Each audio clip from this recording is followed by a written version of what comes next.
ദൈവമേ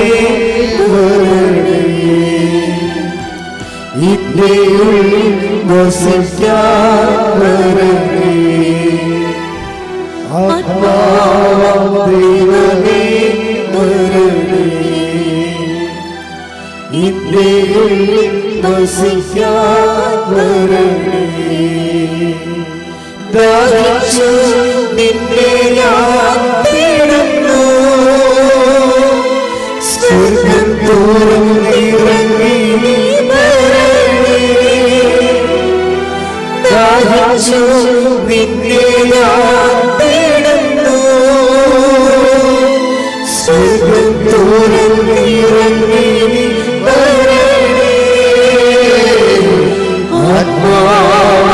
ദൈവമേ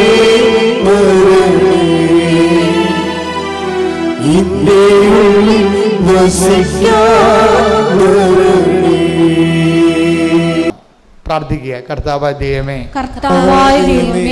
അങ്ങയുടെ വചനത്തിൽ നിലനിൽക്കാൻ ആവശ്യമായ ദൈവസ്നേഹത്താൽ എന്നെ നിറക്കണമേ. ആരാധന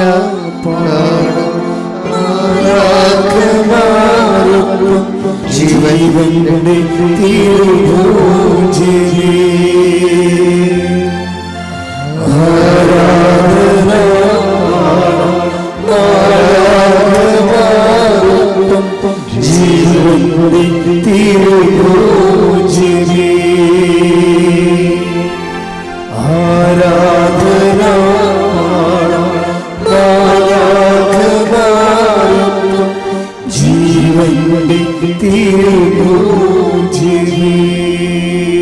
ദൈവവചനം കേൾക്കുന്ന എല്ലാവരും ദൈവത്താൽ പഠിപ്പിക്കപ്പെടാനുള്ള സാധ്യതയുണ്ട്. എപ്പോഴും നമ്മൾ ആ സാധ്യത മനസ്സിലാക്കണം. ഞങ്ങളൊക്കെ വചനം പറയുമ്പോഴും നിങ്ങളൊക്കെ ജോസഫ് വചനമല്ല, ഞാനതിന് ശബ്ദം നൽകുന്ന മാത്രമേ ഉള്ളൂ. ദൈവത്തിൻ്റെ റിട്ടേൺ വേർഡ് ഓഫ് ഗോഡിന് ഞാനൊരു സൗണ്ട് ചെയ്ത് കൊടുക്കും, ഞാൻ ശബ്ദം കൊടുക്കും. എന്നുവെച്ചാൽ നിങ്ങളുടെ കയ്യിലിരിക്കുന്നത് അപ്പാരറ്റസ് ചെവിയല്ലേ അല്ലേ? അപ്പം ചെവിക്ക് പറ്റുന്ന രീതിയിൽ ഞാൻ ഇനി ശബ്ദം കൊടുക്കാൻ, ശബ്ദസംബന്ധമായ കാര്യങ്ങളല്ലേ ചെവി അക്സെപ്റ്റ് ചെയ്യത്തുള്ളൂ. അപ്പോൾ എന്നെ സംബന്ധിച്ചിടത്തോളം ഞാൻ എന്താ ചെയ്യണത്, ദൈവത്തിൻ്റെ വാക്കുകൾ എടുത്തിട്ട് നിങ്ങളുടെ ചെവിക്കും എൻ്റെ ചെവിക്കും പറ്റുന്ന രീതിയിൽ ഞാൻ അതിനെ ശബ്ദം കൊടുക്കും അതിന്. അപ്പം നിങ്ങളത് കേൾക്കുകയാണ് ചെയ്യണത്. അപ്പോൾ ചിലരെന്ത് ചെയ്യും, അത് മനുഷ്യനാൽ പഠിപ്പിക്കുന്ന പോലെയും ആകും, ദൈവത്താൽ പഠിപ്പിക്കുന്ന പോലെയും ആകും. ഇപ്പം നിങ്ങളൊരു 100 പേരുണ്ടെന്ന് വിചാരിച്ചോ, 50 പേർക്ക് ഞാൻ ജോസഫ് അച്ഛൻ പഠിപ്പിച്ച പോലെയാവും, മനുഷ്യൻ പഠിപ്പിച്ച പോലെയാവും. 50 പേർക്ക് ദൈവം പഠിപ്പിച്ച പോലെയാവും. അതെങ്ങനെ അറിയാൻ പറ്റും? ചിലക്ക് കേൾക്കുമ്പോൾ തന്നെ സംശയങ്ങൾ ഓട്ടോമാറ്റിക്കായിട്ട് മാറിക്കൊണ്ടിരിക്കും, ചിലക്ക് സംശയങ്ങൾ വന്നുകൊണ്ടിരിക്കും. ഇതാണ് സംഭവം. ഈ സംശയങ്ങൾ വന്നുകൊണ്ടിരിക്കുമ്പോൾ അവർക്ക് ക്ലാരിഫിക്കേഷൻ കിട്ടണില്ല എന്നർത്ഥം. ക്ലാരിഫിക്കേഷൻ കിട്ടണില്ല. നമ്മൾ ഇരുട്ടത്ത് ഇറങ്ങി നടക്കുകയാണ്, നമുക്ക് വ്യക്തമായിട്ട് കാണാൻ പറ്റണില്ല എന്നുണ്ടെങ്കിൽ നടക്കാൻ പറ്റില്ല നമുക്ക്, അല്ലേ? നമുക്ക് ഇരുട്ടത്ത് നടക്കുകയാണ്, അത് പവർ കട്ടാണെന്ന് വിചാരിച്ചോ, നമുക്ക് വ്യക്തമായിട്ട് കാണാൻ പറ്റണില്ലെങ്കിൽ നമുക്ക് നടക്കാൻ പറ്റത്തില്ല. കാര്യം വചനത്തെ സംബന്ധിച്ചിടത്തോളം വചനത്തെക്കുറിച്ചുള്ള ഒരു വാക്യമെന്ന് പറയണത്, ദൈവത്തിൻ്റെ വചനം തൻ്റെ പാദങ്ങൾക്ക് ദീപവും പാതയിൽ പ്രകാശവുമാണ്. Take the word of God. 119 സങ്കീർത്തനം 105 തിരുവചനം. 119 സങ്കീർത്തനം 105 തിരുവചനം. അങ്ങയുടെ വചനം, അങ്ങയുടെ വചനം എൻ്റെ പാദത്തിന് വിളക്കും പാതയിൽ പ്രകാശവുമാണ്. അപ്പം ഓരോ വചനത്തിൻ്റെയും അതിൻ്റെ മിഷൻ എന്താണ്, ദൗത്യം, വചനത്തിൻ്റെ ദൗത്യം എന്താണ്? ഓരോ വചനവും അങ്ങയുടെ വചനം എൻ്റെ പാദത്തിന് വിളക്കും, എന്താണ്, പാതയിലെ പ്രകാശവുമാണ്. എന്നുവെച്ചാൽ ഞാൻ നടക്കേണ്ട വഴി നിൻ്റെ മുഖത്ത് നോക്കി ഞാൻ ഉപദേശിക്കുമെന്ന് പറഞ്ഞ വചനത്തിൻ്റെ കൂടെയാണ് ഇത് പോണത്. Take the word of God. ഞാൻ നടക്കേണ്ട വഴി. ശ്രദ്ധിക്കട്ടെ. ഹല്ലേലൂയ, ഹല്ലേലൂയ, ഹല്ലേലൂയ, ഹല്ലേലൂയ. കഴിഞ്ഞ ദിവസങ്ങളിൽ ഇവിടെ ഒരു കുഞ്ഞൊരു സാക്ഷ്യം പറഞ്ഞു. ഒരു കോതമംഗലത്ത് ഒരു കൊച്ചുകൊണ്ട്, എൻ്റെ പേര് ഞാൻ പറഞ്ഞേ. അവൻ സാക്ഷ്യം പറഞ്ഞു, അവന് ബൈബിൾ അവരുടെ ജില്ലയിൽ ബൈബിൾ ജിസ്മോൻ്റെ സാക്ഷ്യം എന്ന് വെച്ച് കഴിഞ്ഞാൽ അവന് ബൈബിൾ ക്വിസാണ്. അവനെന്താ ചെയ്യണത്? അവൻ രാവിലെ എഴുന്നേറ്റിട്ട് ഡെയിലി ബ്രെഡ് കേൾക്കും, എന്നിട്ട് അതിൽ പറയുന്ന വചനങ്ങളെല്ലാം കുറിച്ച് വെക്കും. അത് മാത്രമാണ് അവൻ പഠിച്ചിരിക്കുന്നത്. 2 മാസത്തെ വചനങ്ങൾ ഗൃഹപാഠമായിട്ട് പഠിച്ചു. 102 വചനങ്ങൾ പഠിച്ചു. 302 വചനങ്ങൾ അവൻ പഠിച്ചു. അപ്പോൾ ഭയങ്കര സീരിയസ് ആയിട്ട് എടുക്കുന്ന ആൾക്കാരുണ്ട്. നിങ്ങൾക്ക് പലപ്പോഴും സംഭവിക്കുന്നത്, എനിക്ക് പലപ്പോഴും തോന്നിയിട്ടുള്ളത്, ഉടമ്പടി വളരെ ദൈവികമായ ഒരു സംവിധാനമാണ്. കാര്യം അത് എന്നെ ഞെട്ടിക്കണമെന്ന് പറഞ്ഞത്, ഞാനിപ്പോൾ അച്ഛനായിട്ട് 40 ഈ ശുശ്രൂഷ തുടങ്ങിയിട്ട് 10-39 കൊല്ലം ആയി, അപ്പം കഴിഞ്ഞു. പക്ഷേ ഇങ്ങനെ ജനങ്ങളെ അനുദിനം ഒരുമിച്ച് കൂട്ടുകയും നാനാജാതി മതസ്ഥരെ അവരുടെ വേദന കാലങ്ങളിലെ കർത്താവിൻ്റെ സ്നേഹത്തിലേക്കും പരിപാലനയിലേക്കും വിളിക്കുകയും ചെയ്യുന്ന ശുശ്രൂഷ ഞാൻ എൻ്റെ ജന്മത്തെ കണ്ടിട്ടില്ല. ഞാൻ ചരിത്രം നല്ലവണ്ണം പഠിക്കുന്ന ആളാണ്. ഓരോ ശുശ്രൂഷകളും എന്ന് തുടങ്ങി. ഇപ്പോൾ നിത്യാരാധന ഇന്ന് 13-ാം നൂറ്റാണ്ടിലാണ് നിത്യാരാധന തുടങ്ങിയത്. 13-ാം നൂറ്റാണ്ട് 700 കൊല്ലമേ ആളോ നിത്യാരാധന തുടങ്ങിയിട്ട്. കുരിശിൻ്റെ വഴി സഭയിലെ ശുശ്രൂഷയാണ്. അതിൻ്റെ തുടങ്ങിയിട്ട് 800 കൊല്ലമായി. 12-ാം നൂറ്റാണ്ടിൽ തുടങ്ങിയതാണ്. ജപമാല 16-ാം നൂറ്റാണ്ടിൽ തുടങ്ങിയതാണ്. പക്ഷേ ഇതെല്ലാം തുടങ്ങി, ഇതെല്ലാം അനുവർത്തിക്കുന്നത് ആരാണ്? Those who are meant. അത് ആരാണ് ഇതോടെ മെൻറ്റ്? കാത്തലിക്സാണ് ശരിക്കും പറഞ്ഞത്. പക്ഷേ ഉടമ്പടി കാലം വന്നപ്പോഴാണ് ക്രിസ്ത്യൻസിന് മൊത്തം CSI, പെന്തക്കോസ്ത്, മാർത്തോമ, ഓർത്തഡോക്സ്, യാക്കോബ, കത്തോലിക്ക, ഇനി നോൺ ക്രിസ്ത്യൻസ് എല്ലാവർക്കും കൂടി ഒരുമിച്ച് കൂടാനും കണ്ണീരിൻ്റെ കാലത്ത് ദൈവത്തിൻ്റെ ആശ്വാസം പ്രാപിക്കാനുള്ള സംവിധാനമായിട്ട് ദൈവം തന്നാണ് ഉടമ്പടി. അതിപ്പോഴേ നമ്മൾ 16-ലാണ് ഇത് ആക്ടിവേറ്റ് ആകണത്. 16 തൊട്ട് ഇങ്ങോട്ട് 8 കൊല്ലത്തെ വളർച്ചയിൽ എന്തൊരു വളർച്ചയാണ് ജനങ്ങൾ, എന്തൊരു ദൈവാനുഭവമാണ് ജനതകൾ പ്രാപിച്ചത്. അന്ധകാരത്തിൽ ജീവിച്ചിരുന്ന ഒരു പ്രകാശം കണ്ടു എന്ന് പറഞ്ഞില്ലേ? Take the word of God. ശ്രുതികട ഹല്ലേലൂയ. മത്തായി 4:16. അന്ധകാരത്തിൽ സ്ഥിതി ചെയ്തിരുന്ന ജനങ്ങൾ വലിയ പ്രകാശം കണ്ടു. മരണത്തിന്റെ മേഖലയിലും നിഴലിലും വസിച്ചിരുന്നവർക്കായി ഒരു ദീപ്തി ഉദയം ചെയ്തു. അത് ഈശോനെ കുറിച്ചാണ് അത് പറയണത്. പക്ഷെ അതിൻ്റെ ഫലപ്രാപ്തി ഈശോൻ്റെ കാലത്ത് പോലും അതേസമയം തന്നെ വിജാതിയരും യഹൂദരുമൊക്കെ ഈശോയെ സ്വീകരിക്കുന്നതിന് ഭയങ്കരമായ തടസ്സങ്ങളുണ്ടായിരുന്നു. സഭയിൽ വിവാദങ്ങളായ പഠനങ്ങളൊക്കെ ഉണ്ടായത് അതുകൊണ്ടാണ്. ചില യഹൂദന്മാരായിട്ടുള്ള ആൾക്കാർ ക്രിസ്ത്യാനിലേക്ക് വന്നപ്പോൾ ഈ ക്രിസ്ത്യാനിസായിട്ടുള്ള പത്തോസിനെപ്പോലുള്ളവർ പറഞ്ഞു, നിങ്ങൾ ആദ്യം ഈ വിജാതിയരായിട്ടുള്ള ആൾക്കാർ ക്രിസ്ത്യാനിലേക്ക് വന്നപ്പോൾ പത്രോസ് ആദ്യം പറഞ്ഞു, നിങ്ങൾ ആദ്യം യഹൂദരാകണം, പിന്നെ നിങ്ങൾ സർക്കംസിഷനൊക്കെ ചെയ്യണം, ഛേദനാചാരം ചെയ്യണം, എന്നിട്ട് ക്രിസ്ത്യനായിട്ട് ബാപ്റ്റിസ് ചെയ്യാൻ പറ്റത്തുള്ളൂ എന്നൊക്കെ സങ്കീർണങ്ങളായ പഠനങ്ങളൊക്കെ വന്നു. അതിനോട് ബന്ധപ്പെട്ട് ഇതുപോലെ കാഴ്ചപ്പാടുകളുടെ വിഷയമങ്ങൾ കാരണം ഒത്തിരി ആര്യനിസം അങ്ങനെയൊക്കെ കുറേ അധികം പാഷാണ്ഡതകളും സിസ്റ്റമുകളൊക്കെ സഭയിലുണ്ടായി.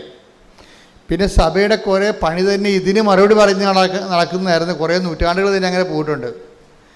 പക്ഷേ ഉടമ്പടിയെ സംബന്ധിച്ചിടത്തോളം അങ്ങനെ ഒരു വിവാദമില്ല. എന്താണ്? സിമ്പിളാണ്, എല്ലാവർക്കും സിമ്പിളാണ്. ഫസ്റ്റ് ഫ്രഷ് കമേഴ്സിന് വരെ എന്താണ്, വേറെ ഒന്നുമില്ല, അവൻ പറയണ പോലെ ചെയ്യുക, അത്രയേ ഉള്ളൂ. വീഞ്ഞില്ല, വെള്ളമില്ല, ജോലിയില്ല, ജീവിതമില്ല എന്നൊക്കെ പറയുമ്പോൾ ആർക്ക് വേണമെങ്കിലും ജീവിതം തിരിച്ചു പിടിക്കാം. എത്ര സാമ്പത്തികമായ ബാധ്യതകൾ കിടന്നവരും രോഗമൂർച്ഛയിൽ കിടക്കുന്നവർക്കും ആരോഗ്യത്തേക്ക് തിരിച്ചു വരാം. സിമ്പിളായിട്ടൊരു കാര്യം ചെയ്താൽ മതി. എന്താണ്? സുവിശേഷവിഹിതമായി ജീവിതം പുനഃക്രമീകരിക്കണം. നിങ്ങൾ നിങ്ങളുടെ മതത്തിൽ തുടരുകയോ അല്ലെങ്കിൽ നിങ്ങളുടെ സംസ്കാരം തുടരുകയോ അതൊന്നും ഉടമ്പടി അവിടെ വന്ന് ആരെയും ഡിസ്റ്റർബ് ചെയ്യത്തില്ല. നിങ്ങളോട് എന്താ പറയണത്? നിങ്ങൾ ക്രിസ്തുവിൻ്റെ ഈ ഉടമ്പടിയിലാണ് നിങ്ങൾ ആശ്രയിക്കുന്നുണ്ടെങ്കിൽ അതിൻ്റെ അവലംബം എന്ന് പറയുന്നത് ക്രിസ്തുവിൻ്റെ വചനങ്ങളാണ്. അത്രേ ഉള്ളൂ, സിമ്പിളാണ്. ഉടമ്പടിയിലാണ് നിങ്ങൾ ആശ്രയിക്കണമെന്നുണ്ടെങ്കിൽ അതിൻ്റെ അവലംബങ്ങൾ ക്രിസ്തുവിൻ്റെ വചനങ്ങളാണ്. അത് അനുസരിച്ച് ചെയ്യുമ്പോൾ പിന്നെ എല്ലാം ദൈവത്തിൻ്റെ വാഗ്ദാന പ്രകാരമാണ് നടക്കുന്നത്, അല്ലാതെ സഭയുടെ പഠനങ്ങളനുസരിച്ചല്ല. അതായത് വ്യത്യാസം അതാണ്. അതുകൊണ്ടാണ് ഞാൻ നോൺ ക്രിസ്ത്യൻസിനെ ഡിസ്റ്റർബ് ചെയ്യാത്തതിൻ്റെ കാരണം. നിങ്ങൾക്കുണ്ടാകുന്ന ദൈവാനുഭവങ്ങൾ, ഇപ്പം ഞങ്ങൾക്ക് കാത്തലിക്സ് സഭയുടെ പഠനങ്ങൾക്കാണ് പ്രധാനം. ദൈവവചനം പോലെ പ്രാധാന്യമാണ് സഭയുടെ പഠനങ്ങൾക്കും. കാര്യം ഞങ്ങൾക്ക് അതിൻ്റെ ആ മേഖലയിൽ ഞങ്ങൾക്ക് കൂടുതൽ ബോധ്യങ്ങൾ തന്നിട്ടുണ്ട് സഭ. നിങ്ങളെ സംബന്ധിച്ചിടത്തോളം നിങ്ങളെ ഫ്രഷ് കമേഴ്സാണ് വരണത്. നിങ്ങളെ സംബന്ധിച്ചിടത്തോളം എന്താ സംഭവം? നിങ്ങളുടെ ആധാരങ്ങൾ എന്താണ്? വചനമാണ് നിങ്ങളുടെ ആധാരം. നിങ്ങളുടെ അവലംബം എന്താണ്? ആ വചനം അവൻ പറയണ പോലെ ചെയ്യുന്നതാണ്. അപ്പം നിങ്ങളുടെ റിസ്ക് തീർന്ന്, നിങ്ങൾക്ക് കടമാണ്, രോഗമാണ്, നിങ്ങളുടെ ജീവിതത്തിൽ സമാധാനമില്ല, നിങ്ങളതിൻ്റെ അകത്ത് ആശ്രയം വെച്ചിരിക്കുന്നത് ഉടമ്പടിയാണ്. ഉടമ്പടി അവലംബങ്ങളെന്ന് പറയുന്നത് കർത്താവിൻ്റെ വചനങ്ങളാണ്. അപ്പോൾ അതുകൊണ്ട് അവൻ പറയണ പോലെ ചെയ്തുകൊണ്ട് ദൈവസ്നേഹത്തോടെ മുന്നേറുന്നവരെ നിങ്ങൾക്കറിയാമല്ലോ. വാഗ്ദാനത്തിൻ്റെ ഏറ്റവും വലിയ വാഗ്ദാനത്തിൽ 100% അടിസ്ഥാനപ്പെടുത്തിയുള്ള ഒരുപക്ഷെ ഏക ആധ്യാത്മിക പരിചരണമാണ് ഈ ഉടമ്പടി. എന്താ കാര്യം? ഉടമ്പടി അവലംബപ്പെടുത്തിക്കുന്നത് അതിൻ്റെ അടിസ്ഥാനം എന്താണ്? ദൈവത്തിൻ്റെ വാഗ്ദാനമാണ്. വാഗ്ദാനം എന്തുമാത്രമാണെന്നാണ് വിചാരിക്കണത്? അതായത് 8850 വാഗ്ദാനങ്ങളുണ്ട്. ഈ വാഗ്ദാനങ്ങളിലാണ് ഉടമ്പടി വർക്ക് ചെയ്യണത്, അല്ലാതെ മറ്റ് പഠനങ്ങളിലല്ല. അതാണ് എൻ്റെ അക്രൈസ്തവരുടെ ഏറ്റവും വലിയ ഗുണം. അതാണ്. എന്നൊക്കറിയാം, അവരെ സംബന്ധിച്ചിടത്തോളം ദൈവം ഉടമ്പടി വർക്ക് ചെയ്യണത് സഭാ പഠനങ്ങളെ അടിസ്ഥാനപ്പെടുത്തിയല്ല. എന്താണ് ഉടമ്പടി വർക്ക് ചെയ്യണത്? അക്രൈസ്തവർക്ക് ഉടമ്പടി വർക്ക് ചെയ്യണത് ദൈവത്തിൻ്റെ വാഗ്ദാനങ്ങളെ അടിസ്ഥാനപ്പെടുത്തിയാണ്. ദൈവം വാഗ്ദാനങ്ങളിൽ വിശ്വസ്തനാണ്. അതുകൊണ്ടാണ് നിങ്ങൾ അവിശ്വസ്തരായിരുന്നാലും അവൻ വിശ്വസ്തനായിരിക്കും. അയ്യോ, ബൈബിളിൽ ശ്രുതികട്ടെ. ഹല്ലേലൂയ. 2 തിമോത്തിയോസ് 2:13 നാം അവിശ്വസ്തരായിരുന്നാലും അവൻ വിശ്വസ്തനായിരിക്കും. എന്തെന്നാൽ തന്നെ തന്നെ നിഷേധിക്കുക അവന് സാധ്യമല്ല. ഒരു ഭയങ്കര ഓപ്പൺ മാർക്കറ്റ് എന്ന് പറഞ്ഞ പോലെയാണ്. അതായത് ഇത് മൊണോപ്പൊളി ഇല്ല ഇതിൻ്റെ അകത്ത്. Open market. മറ്റേത് റിസർവ്ഡ് ഇല്ല, ആർക്കെങ്കിലും വേണ്ടി റിസർവ് ചെയ്തിരിക്കണമല്ല. ഇപ്പം കൃപ റിസർവേഷനിലുള്ളതാണ്. പക്ഷേ ഉടമ്പടിയെ സംബന്ധിച്ചിടത്തോളം നിത്യരക്ഷയ്ക്ക് ആവശ്യമായ കൃപ കൗതാശികമായി റിസർവ്ഡാണ് നിത്യജീവനെ സംബന്ധിച്ചിടത്തോളം. പക്ഷേ അതിൻ്റെ തീരുമാനങ്ങളൊക്കെ അന്ത്യ തീരുമാനങ്ങൾ എടുക്കുന്നത്, അക്രൈസ്തവരെക്കുറിച്ചുള്ള അന്ത്യ തീരുമാനം എടുക്കുന്നത് ആരാണ്? ദൈവമാണ് തീരുമാനം എടുക്കുന്നത്. അതെവിടെ നിന്നാണ് ആ തീരുമാനം വരണത്? നിങ്ങളുടെ ആത്മാർത്ഥതയിലൂടെയാണ് തീരുമാനം കയറുന്നത്. നിങ്ങളുടെ ഓരോ വ്യക്തികളും ക്രിസ്തുവിനോട് ഇപ്പോൾ വിഷയബന്ധിയായിട്ട് നിങ്ങൾക്ക് ഉടമ്പടി എടുക്കാം, വ്യക്തിബന്ധിയായിട്ട് ഉടമ്പടി എടുക്കാം. ഞാൻ ആദ്യം പറഞ്ഞ ഭാഗങ്ങളെല്ലാം വിഷയബന്ധിയായിട്ട് ഉടമ്പടി എടുക്കുന്ന തുടക്കക്കാരെക്കുറിച്ചാണ് പറഞ്ഞിരിക്കുന്നത്. അക്രൈസ്തവരിൽ നിന്ന് വരുന്ന തുടക്കക്കാരില്ലേ, അവർ ചെയ്യണത് വിഷയബന്ധിയായിട്ടാണ് ഉടമ്പടി എടുക്കണം. അവർക്ക് IELTS പാസ്സാകണം, അവരുടെ വസ്തു വിൽക്കണം, കടങ്ങൾ മാറണം, വിഷയബന്ധിയാണ്. ഉടമ്പടിയുടെ ആദ്യ പ്രൈമറി ഭാഗങ്ങളെല്ലാം വിഷയബന്ധിയാണ്. ഉടമ്പടി കുറച്ചുകൂടി മച്ചുറായി കഴിയുമ്പോൾ, ഉടമ്പടി ജീവിതമാണല്ലോ, അത് വ്യക്തിബന്ധിയായിട്ട് മാറും. അത് ഓപ്ഷനിലാണ്. ഞങ്ങളാരും നിങ്ങളോട് വ്യക്തിബന്ധിയാകണമെന്ന് നിർബന്ധിക്കുകയോ നിർബന്ധപൂർവ്വം നിങ്ങളെ മതം മാറ്റുകയോ അങ്ങനെ വിഷയം വരെ ചെയ്തിട്ടുണ്ടോ? എന്നെ ഒരിക്കലും ചെയ്യത്തില്ല. അത് ദൈവം അവനവന് കൊടുക്കുന്ന കൃപയുടെ അടിസ്ഥാനത്തിലായിരിക്കും. അത് അവനവൻ ദൈവത്തോട് കാണിക്കുന്ന ആത്മാർത്ഥയുടെ അടിസ്ഥാനത്തിലായിരിക്കും. ചിലർ വസ്തുവിന് മാത്രം ദൈവത്തിൽ ആശ്രയിക്കും, ചിലർ വ്യക്തിക്ക് വേണ്ടി ദൈവത്തിൽ ആശ്രയിക്കും. അത് അവരുടെ വിഷയങ്ങളാണ്. ശ്രുതികട്ടെ. ഹല്ലേലൂയ. ഹല്ലേലൂയ ഹല്ലേലൂയ ഹല്ലേലൂയ ഹല്ലേലൂയ. ആരാധന. ഹല്ലേലൂയ ഹല്ലേലൂയ. ശ്രീമരിയുടെ ഉടമ്പടിയെടുത്ത് പ്രാർത്ഥിക്കുന്ന നമുക്ക് എല്ലാവർക്കും വ്യക്തിപരമായിട്ട് ആത്മബന്ധം നീയുമായിട്ടുണ്ടാകുവാൻ ഈ ആരാധനയിലൂടെ പ്രത്യേകമായി ഞങ്ങളോട് കരുണ തോന്നണമേ. ഹല്ലേലൂയ ഹല്ലേലൂയ. ആരാധന ആരാധന. ഹല്ലേലൂയ ഹല്ലേലൂയ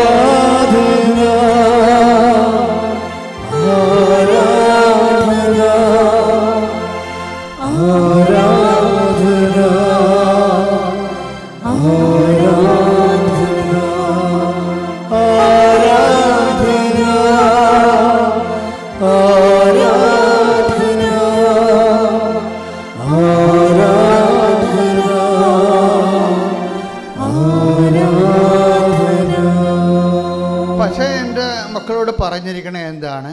ഉടമ്പടി എന്ന് പറയണത് ബേസിക്കായിട്ട് അതിൻ്റെ ബേസ്മെൻറ്റ് എന്ന് പറയണത് ആധാരം.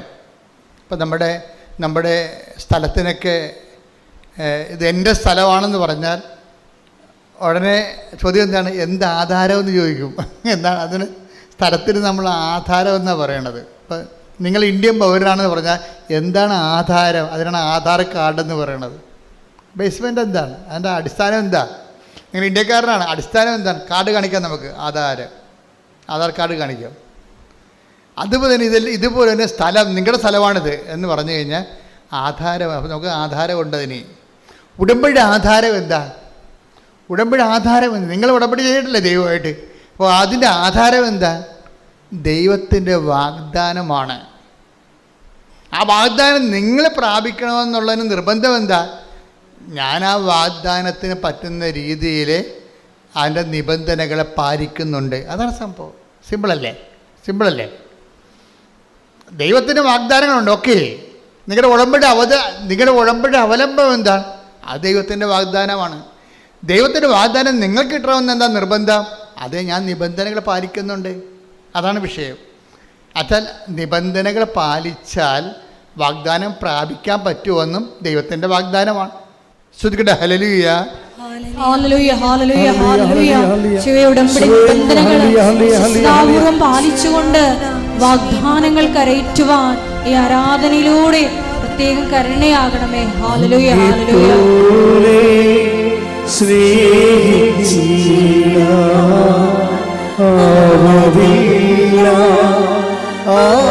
വാഗ്ദാനങ്ങളൊക്കെ പാലിച്ചേക്ക് വിളക്കാണ്. ശ്രുതിക്കട്ടെ ഹല്ലേലൂയ.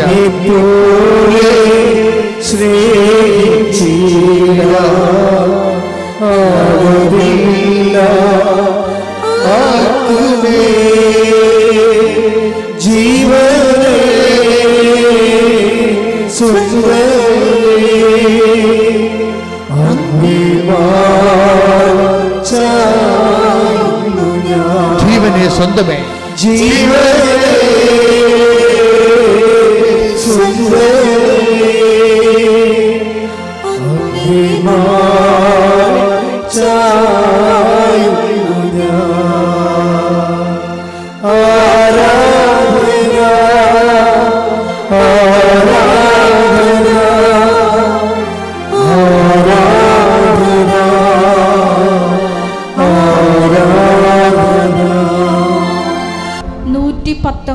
സങ്കീർത്തനം 56-57 തിരുവചനങ്ങൾ. 119-56 തിരുവചനങ്ങൾ. അങ്ങയുടെ കൽപ്പനകൾ പറഞ്ഞ അങ്ങയുടെ കൽപ്പനകൾ അനുസരിച്ചു എന്നതാണ്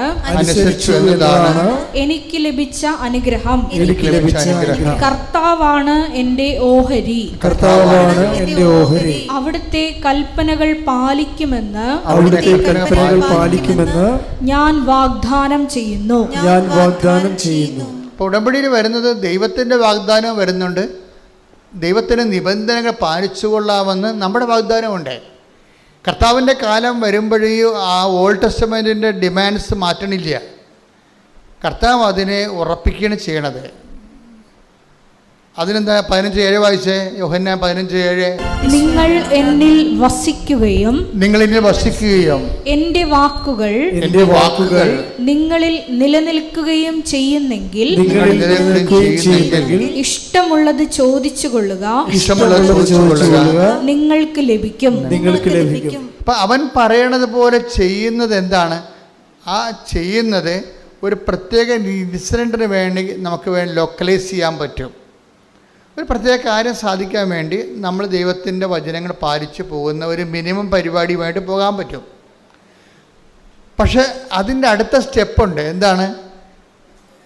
അടുത്ത സ്റ്റെപ്പ് എന്താണ് ഈ 15:7 പറയണത്? നിങ്ങൾ എന്നിൽ വസിക്കുകയും പൈറ്റ് പറഞ്ഞ നിങ്ങളിൽ എന്നെ വസിക്കുകയും എന്റെ വാക്കുകൾ നിങ്ങളിൽ നിലനിൽക്കുകയും ചെയ്യുന്നെങ്കിൽ ഇഷ്ടമുള്ളത് ചോദിച്ചു കൊള്ളുക നിങ്ങൾക്ക് ലഭിക്കും. ഇതിന്റെ ഏറ്റവും ശ്രദ്ധേയമായ വാക്ക് എൻ്റെ വചനം നിങ്ങളിൽ നിലനിൽക്കുകയും ചെയ്യുന്നുവെങ്കിൽ എന്നുള്ളതാണ്. നമുക്കിഷ്ടമുള്ളത് എന്ത് ചോദിക്കാം? 6 കാര്യമല്ല 60 കാര്യം ചോദിക്കാം ദൈവത്തോട്. ഒറ്റ കണ്ടീഷൻ മാത്രമേ ഉള്ളൂ. എന്താ കാര്യം? വചനത്തിൽ നിങ്ങളെ നിലനിൽക്കണം. അപ്പോൾ ഈ ആഴ്ച നിലനിന്ന് അടുത്ത ആഴ്ച നിങ്ങളുടെ രീതിയിൽ പോയി കഴിഞ്ഞാൽ ഉടമ്പടി ബ്രേക്ക് ആവും. അതെപ്പോഴും നമ്മൾ ശ്രദ്ധിച്ച് മനസ്സിലാക്കണം. ഈ ആഴ്ച നമ്മൾ നിലനിൽക്കും, അടുത്ത ആഴ്ച അത് എപ്പോഴും ഉടമ്പടിയുടെ പഠനങ്ങളുടെ ഏറ്റവും പ്രധാന കണ്ടിന്യൂറ്റി, അത് പ്രധാനപ്പെട്ട വിഷയമാണ്. അതായത് ഉടമ്പടിയിൽ ഇപ്പം നിങ്ങൾ ഓർക്കും, ഞാൻ ഈ വെള്ളമൊക്കെ അടിക്കുന്ന ആളാണ്, അപ്പം ഇപ്പോൾ കൊച്ചിന് എൻ്റെ മകന് കാനഡയിൽ പോയി അവൻ്റെ PR കിട്ടാൻ വേണ്ടി ഞാനിനി കുറച്ച് നാളത്തേക്ക് വെള്ളമടിക്ക് നിർത്താം എന്ന് പറഞ്ഞാൽ അങ്ങനെയുള്ള ഒരു അഡ്ജസ്റ്റ്മെൻറ്റിന് ഉടമ്പടി വഴങ്ങത്തില്ല. നിങ്ങൾ ദൈവത്തെ ഇങ്ങനെ ഇതുപോലെ ഇച്ഛ വരപ്പിക്കും ദൈവത്തിന് അറിയാവുന്ന കാരണം അതുകൂടി കവർ ചെയ്താൽ പറയണത്. നിങ്ങൾക്ക് ഇഷ്ടമുള്ള ചോദിക്കാം, പക്ഷേ എന്താ പ്രശ്നം? വചനത്തിൽ നിങ്ങളെ കണ്ടിന്യൂറ്റി നിലനിൽക്കണം. പ്രാർത്ഥിക്കുക, കർത്താവായ ദൈവമേ, അങ്ങയുടെ വചനത്തിൽ നിലനിൽക്കാൻ ആവശ്യമായ ദൈവസ്നേഹത്താൽ എന്നെ നിറക്കണമേ. ഇവിടെയാണ് ഞങ്ങൾ നിങ്ങൾക്ക് പരിചരണങ്ങൾ നൽകണത്. എന്താണ്? ഓരോ രീതിയിലുള്ള ഗൃഹപാഠങ്ങൾ നൽകും ഇല്ലേ? പത്രം കൊടുക്കാൻ പറയും, രോഗികളെ പോയി കാണാൻ പറയും. അതെന്തിനാണ് ഗൃഹപാഠങ്ങൾ നൽകണത്? അതെന്നെ എല്ലാം ഉദ്ദേശം അത് ചെയ്യുമ്പോൾ നിങ്ങൾക്ക് പറ്റുന്ന അബദ്ധം, നിങ്ങൾ ആ ഒരു വിഷയത്തിന് വേണ്ടി വിഷയബന്ധിയായിട്ട് ചെയ്യും. അതൊന്ന് ഈ നമ്മൾ പ്രേക്ഷിത പ്രവർത്തനങ്ങൾ വിഷയബന്ധിയാകുമ്പോൾ ഉണ്ടാകുന്ന ഡ്രൈനെസ് ഭയങ്കരമാണ്. പ്രേക്ഷിത പ്രവർത്തനങ്ങൾ എപ്പോഴും വിഷയബന്ധി അല്ല. കാരണം നിങ്ങളുടെ IELTS-നോ നിങ്ങളുടെ മകളെ കെട്ടിക്കാനോ കെട്ടിച്ച മകൾക്ക് കുഞ്ഞുങ്ങളുണ്ടാകാനോ ഉള്ള വിഷയമായിട്ട് ബന്ധിയല്ല പ്രേക്ഷിത പ്രവർത്തനം. പ്രേക്ഷിത പ്രവർത്തനം വിഷയബന്ധിയല്ല. പലർക്കും പറയുന്ന അബദ്ധം അവിടെയാണ്. അവർ വിഷയബന്ധിയായിട്ടാണ് എന്താണ് ഞാനിങ്ങനെ പത്രം കൊണ്ട് കൊടുത്ത് പ്രേക്ഷിത പ്രവർത്തനങ്ങൾ ചെയ്യുന്നു. എനിക്ക് അതെന്താ ഉദ്ദേശിക്കണം? അവർക്ക് PR കിട്ടണം, അല്ലെങ്കിൽ അവരുടെ വസ്തു വിറ്റ് കിട്ടണം, അല്ലെങ്കിൽ അവർക്ക് വീട് വെക്കണം, അതിനു വേണ്ടി അവർ ചെയ്യണം. അപ്പോൾ പ്രേക്ഷിത പ്രവർത്തനം വിഷയബന്ധിയായി പോകും. അപ്പോഴേ ഡ്രൈ വരും. എന്താ ചെയ്യേണ്ടത്? പ്രേക്ഷിത പ്രവർത്തനം എന്ത് ചെയ്യണം? വ്യക്തിബന്ധിയായിരിക്കണം. അതെപ്പോഴും നമ്മൾ ശ്രദ്ധിക്കണം. പ്രേക്ഷിത പ്രവർത്തനം ഉടമ്പടി തെറ്റുവരാൻ സാധ്യതയുള്ളത് അതിനാണ്. പ്രേക്ഷിത പ്രവർത്തനങ്ങൾ വ്യക്തിബന്ധിയായിരിക്കണം. എന്താ കാര്യം? കർത്താവിൻ്റെ കൽപ്പനയാണ് ഇതെല്ലാം എങ്കിലും ആ കൽപ്പന പാലിക്കണത് ഒരു വിഷയത്തെ അടിസ്ഥാനപ്പെടുത്തിയല്ല, വ്യക്തിയെ അടിസ്ഥാനപ്പെടുത്തിയാണ്. അതാണ് ഈശോ പറഞ്ഞത്, എന്നെ സ്നേഹിക്കുന്നവനാണ് എൻ്റെ കൽപ്പന. അതാണ് വിഷയം. യോഹന്നാൻ 14:23 എന്നെ സ്നേഹിക്കുന്നവൻ എന്റെ വചനം പാലിക്കും.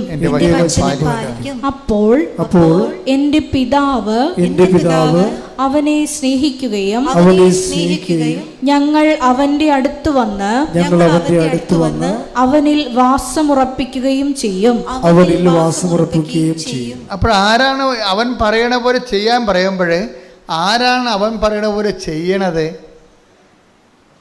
എന്നെ സ്നേഹിക്കുന്നവനാണ്. യോഹന്നാൻ 14:23 ഇതിന്റെ ഫണ്ടമെന്റൽ വചനമാണ്. എന്താ കാര്യം പറഞ്ഞേ? എന്നെ സ്നേഹിക്കുന്നവൻ എന്റെ വചനം പാലിക്കും. അപ്പോൾ എന്റെ പിതാവ് അവനെ സ്നേഹിക്കുകയും ഞങ്ങൾ അവന്റെ അടുത്ത് വന്ന് അവനിൽ വാസമുറപ്പിക്കുകയും ചെയ്യും. അപ്പോഴേ ഉടമ്പടി അവൻ പറയണ പോലെ ചെയ്യുന്നതാണെങ്കിലും ഈ അവൻ പറയുന്ന പോലെ ചെയ്യുന്ന ആ ചെയ്ത്തില്ലേ, ആ കർമ്മം അടിസ്ഥാനപ്പെടുത്തിയിരിക്കേണ്ടത് വിഷയബന്ധിയായിട്ടല്ല. ആ കർമ്മം നിങ്ങൾ ചെയ്യുന്നത് കൊണ്ട് നിങ്ങൾക്ക് ആ വിഷയം സാധിക്കണമെന്നുള്ളതിനെ നേരിട്ട് ബന്ധപ്പെടുന്നില്ല. അവൻ പറയുന്ന പോലെ ചെയ്യുന്നതിൻ്റെ ബേസ്മെൻറ്റ് എന്താണ്? എന്നെ സ്നേഹിക്കുന്നവനെന്നാണ് കിടക്കുന്നത്. അവൻ പറയുന്ന പോലെ ചെയ്യണത് ആരാണ്? ദൈവത്തെ സ്നേഹിക്കുന്നവനാണ്. അപ്പോൾ ആദ്യം വേണ്ടത് എന്താണ്? ദൈവസ്നേഹമാണ് വേണ്ടത്. അതാണ് വിഷയം. അതെപ്പോഴും ഓർത്തേക്കണം കേട്ടോ. പ്രേക്ഷിത പ്രവർത്തനം ചെയ്യുമ്പോൾ ആദ്യം ഓർക്കണം. പ്രേക്ഷിത പ്രവർത്തനം ചെയ്യുമ്പോൾ നിങ്ങൾ ഉടനെ വന്ന് കമ്പ്യൂട്ടർ ഓൺ ചെയ്ത് ഓഫ് ലെറ്റർ വന്നാന്നല്ല നോക്കേണ്ടത്. നിങ്ങൾ ആദ്യം നോക്കേണ്ടത് ഞാൻ ഈ ചെയ്യണത് ഔട്ട് ഓഫ് ലവ് ആണോ, ദൈവസ്നേഹത്തോടെയാണോ? എന്താ കാര്യം വെച്ച് കഴിഞ്ഞാൽ, ഈ ദൈവസ്നേഹത്തോട് ചെയ്ത് കഴിഞ്ഞാലുള്ള ഗുണമെന്ന് വെച്ച് കഴിഞ്ഞാൽ അവിടെ ക്യാഷ് ആൻഡ് കൈൻഡ് ആയിട്ടുള്ള അനുഗ്രഹം വരണത് വൈ ദ വെരി പ്രസൻസ് ആയിട്ടാണ് വരണത്. ഇപ്പം നിങ്ങൾക്ക് മഴവില്ല് കാണണം, നിങ്ങൾക്ക് മുല്ലപ്പൂവിൻ്റെ സുഗന്ധം കേൾക്കണം എന്നൊക്കെ ആർക്കാണ് കൊതിയില്ലാത്തത്? അതെല്ലാം പക്ഷെ അതെല്ലാം പ്രസൻസിൻ്റെ ഇഫക്റ്റാണ്. അതെല്ലാം പ്രസൻസിൻ്റെ ഇഫക്റ്റാണ്. ജോൺ പോൾ മാർപ്പാപ്പ സ്വപ്നത്തിൽ പ്രത്യക്ഷപ്പെട്ടു, ജോസഫ് അച്ഛൻ പ്രത്യക്ഷപ്പെട്ടു എന്നൊക്കെ പറഞ്ഞ ആൾക്കാർ പറയുന്നില്ലേ? അതെല്ലാം ദൈവത്തിൻ്റെ പരിപാലനയുടെ രീതിയിലുള്ള ഓരോ പ്രസൻസാണ്. പക്ഷേ ഈ പ്രസൻസിലേക്ക് വരണത് എങ്ങനെയാണ്? അതായത് ആ 14:26 തന്നെ അതിൻ്റെ വചനം. അതായത് നിങ്ങൾ എന്നെ സ്നേഹിക്കുകയും പറഞ്ഞ് നിങ്ങൾ എന്നെ സ്നേഹിക്കുകയും അതുവഴി എൻ്റെ വചനങ്ങൾ പാലിക്കുകയും ചെയ്യുമ്പോൾ ഞങ്ങൾ വന്ന് നിങ്ങളിൽ വാസം ഉറപ്പിക്കും. അതാണ് പ്രസൻസ് എന്ന് പറയുന്നത്. ഉടമ്പടിയിൽ പ്രസൻസ്. നിങ്ങൾക്ക് വേണമെങ്കിൽ എങ്ങനെ വേണമെങ്കിലും മുല്ലപ്പൂവിൻ്റെ സുഗന്ധം കേൾക്കുകയോ മഴവില്ല് കാണുകയോ സ്വപ്നം കാണുകയോ ദർശനം കിട്ടുകയോ ചെയ്യും. അപ്പോൾ ചെയ്യണമെന്നുണ്ടെങ്കിൽ പ്രസൻസിൻ്റെ ഫോർമുല കറക്റ്റ് ചെയ്യണം. ആ വചനം ഒന്നിനു വായിച്ചേ. എന്നെ സ്നേഹിക്കുന്നവൻ എന്റെ വചനം പാലിക്കും. അപ്പോൾ എന്റെ പിതാവ് അവനെ സ്നേഹിക്കുകയും ഞങ്ങൾ അവന്റെ അടുത്ത് വന്ന് അവനിൽ വാസമുറപ്പിക്കുകയും ചെയ്യും. അതാണ് സാന്നിധ്യം എന്ന് പറയണത്. ഇപ്പം അവനെ സ്നേഹിക്കുമ്പോൾ ഉണ്ടാകുന്ന പ്രശ്നമെന്ന് പറയണത്, നമുക്ക് ഒരിക്കലും ദൈവത്തെയും മാമോനെയും ഒരുമിച്ച് സ്നേഹിക്കാൻ പറ്റത്തില്ല. അവിടെയാണ് ഒരു വഴിപിരിയൽ വരണത്. അവിടെ വെച്ച് വഴിപിരിയും. നമുക്ക് ക്രിസ്തുവിനെ സ്നേഹിക്കാമെന്ന് പറഞ്ഞിട്ട് പിശാച കയ്യെ പിടിച്ച് നടക്കാൻ പറ്റത്തില്ല. പിടിയിട്ടില്ലേ? അവിടെയാണ് നമ്മൾ ശ്രദ്ധിക്കേണ്ടത്. ടേക്ക് ദ ബെഡ് അപ്പോൾ ദൈവത്തെയും മാമോനെയും. ശ്രദ്ധിക്കട്ടെ. മത്തായി 6:24. മത്തായി 6:24. 2 യജമാനന്മാരെ സേവിക്കാൻ കിടക്കണ ചട്ടിക്കലോ പ്രശ്നം. 2 യജമാനന്മാരെ സേവിക്കാൻ ആർക്കും സാധിക്കുകയില്ല. ഒന്നുകിൽ ഒരുവനെ ദ്വേഷിക്കുകയും അപരനെ സ്നേഹിക്കുകയും ചെയ്യും. അല്ലെങ്കിൽ ഒരുവനെ ബഹുമാനിക്കുകയും അപരനെ നിന്ദിക്കുകയും ചെയ്യും. ദൈവത്തെയും മാമോനെയും സേവിക്കാൻ നിങ്ങൾക്ക് സാധിക്കുകയില്ല. ഇത് സോപ്പിട്ട് അഡ്ജസ്റ്റ്മെന്റ് നിങ്ങളെ മയക്കി നിങ്ങളെ കാര്യങ്ങൾ പറയണമെന്നില്ല. കറക്റ്റ് ഡയറക്റ്റാണ്. ഇതിൻ്റെ അകത്ത് ഒരു അഡ്ജസ്റ്റ്മെൻറ്റും ഇല്ല. കർത്താവ് പച്ചക്ക് കാര്യം പറഞ്ഞൊക്കെയാണ്. ദൈവത്തെയും മാമോനെയും ഒരുമിച്ച് സേവിക്കുക. 2 അധികാര സാധ്യതയില്ല. നിങ്ങളെ ശക്തിയുടെ സങ്കല്പങ്ങളിൽ ക്രിസ്തു അല്ലാതെ വേറൊരു ശക്തി സങ്കല്പം വന്നാൽ ഉടമ്പടി വർക്കൗട്ട് ചെയ്യത്തില്ല. അതിൻ്റെ അകത്ത് വേറെ ചാൻസ് ഇല്ല. ഇതിനെക്കുറിച്ചൊക്കെ നമുക്ക് വ്യക്തമായ ബോധം ഉണ്ടാകണം. ഈ വിഷയത്തിലെല്ലാം കൃത്യമായ ബോധമാണ്. എന്താ കാര്യം? അതായത് സുവിശേഷ വിഹിതമായിട്ടാണ് ജീവിതം പുനഃക്രമീകരിക്കുമ്പോൾ സ്വാഭാവികമായിട്ടും ഇത് ക്രിസ്തു അവലംബിയാണ്, നോ ഡൗട്ട്. ക്രിസ്തു അവലംബി ആയതുകൊണ്ട് തന്നെ നിൻ്റെ പാപത്തിന് പരിഹാരമായി മരിച്ച വേറെ ഒരാൾ ക്ലെയിം ചെയ്യുന്നില്ല ഈ ലോകത്ത്. അതാണ് എൻ്റെ വിഷയം. ഞാൻ നിനക്ക് പകരക്കാരനായിട്ടാണ് മരിച്ചത്. നിൻ്റെ പാപത്തിൽ ഇപ്പം ഞാൻ പോകുന്നില്ലെങ്കിൽ, നിങ്ങളുടെ പാപത്തിൽ ഞാൻ പോകുന്നു, നിങ്ങളുടെ പാപത്തിൽ നിങ്ങൾ മരിക്കും. യോഹന്നാൻ 8:21. യേശു വീണ്ടും അവരോട് പറഞ്ഞു, ഞാൻ പോകുന്നു, നിങ്ങൾ എന്നെ അന്വേഷിക്കും, എന്നാൽ നിങ്ങളുടെ പാപത്തിൽ നിങ്ങൾ മരിക്കും. യേശുവിനെ റിജക്റ്റ് ചെയ്താൽ നമ്മുടെ മുമ്പിലുള്ള ഓപ്ഷൻ മരണമാണ്. അത് കൃത്യമായിട്ട് ബൈബിൾ പറയുന്നുണ്ട്, കൃത്യമായിട്ട് ഉടമ്പടി പറയുന്നുണ്ട്. എന്താ കാര്യം? ക്രിസ്തുവിനെ നമ്മൾ സ്വീകരിക്കുന്നത് നിത്യജീവന് വേണ്ടിയാണ്. അതാണ് വിഷയം. ക്രിസ്തു എന്ന് പറയുമ്പോൾ നിങ്ങൾ ഉടനെ ഭൗതികമായ ആനുകൂല്യങ്ങളും ധരിക്കരുത്. അതൊക്കെ ഇതിൻ്റെ ആദ്യത്തെ ABCD പരിപാടികളൊക്കെയാണ്. അതിൻ്റെ ഉദ്ദേശം എന്താണ്? നിൻ്റെ പാപത്തിന് നീ മരിക്കേണ്ടതിന് പകരമായിട്ട് മരിച്ചത് ഞാനാണെന്ന് വേറെ ആരും ക്ലെയിം ചെയ്തിട്ടില്ല.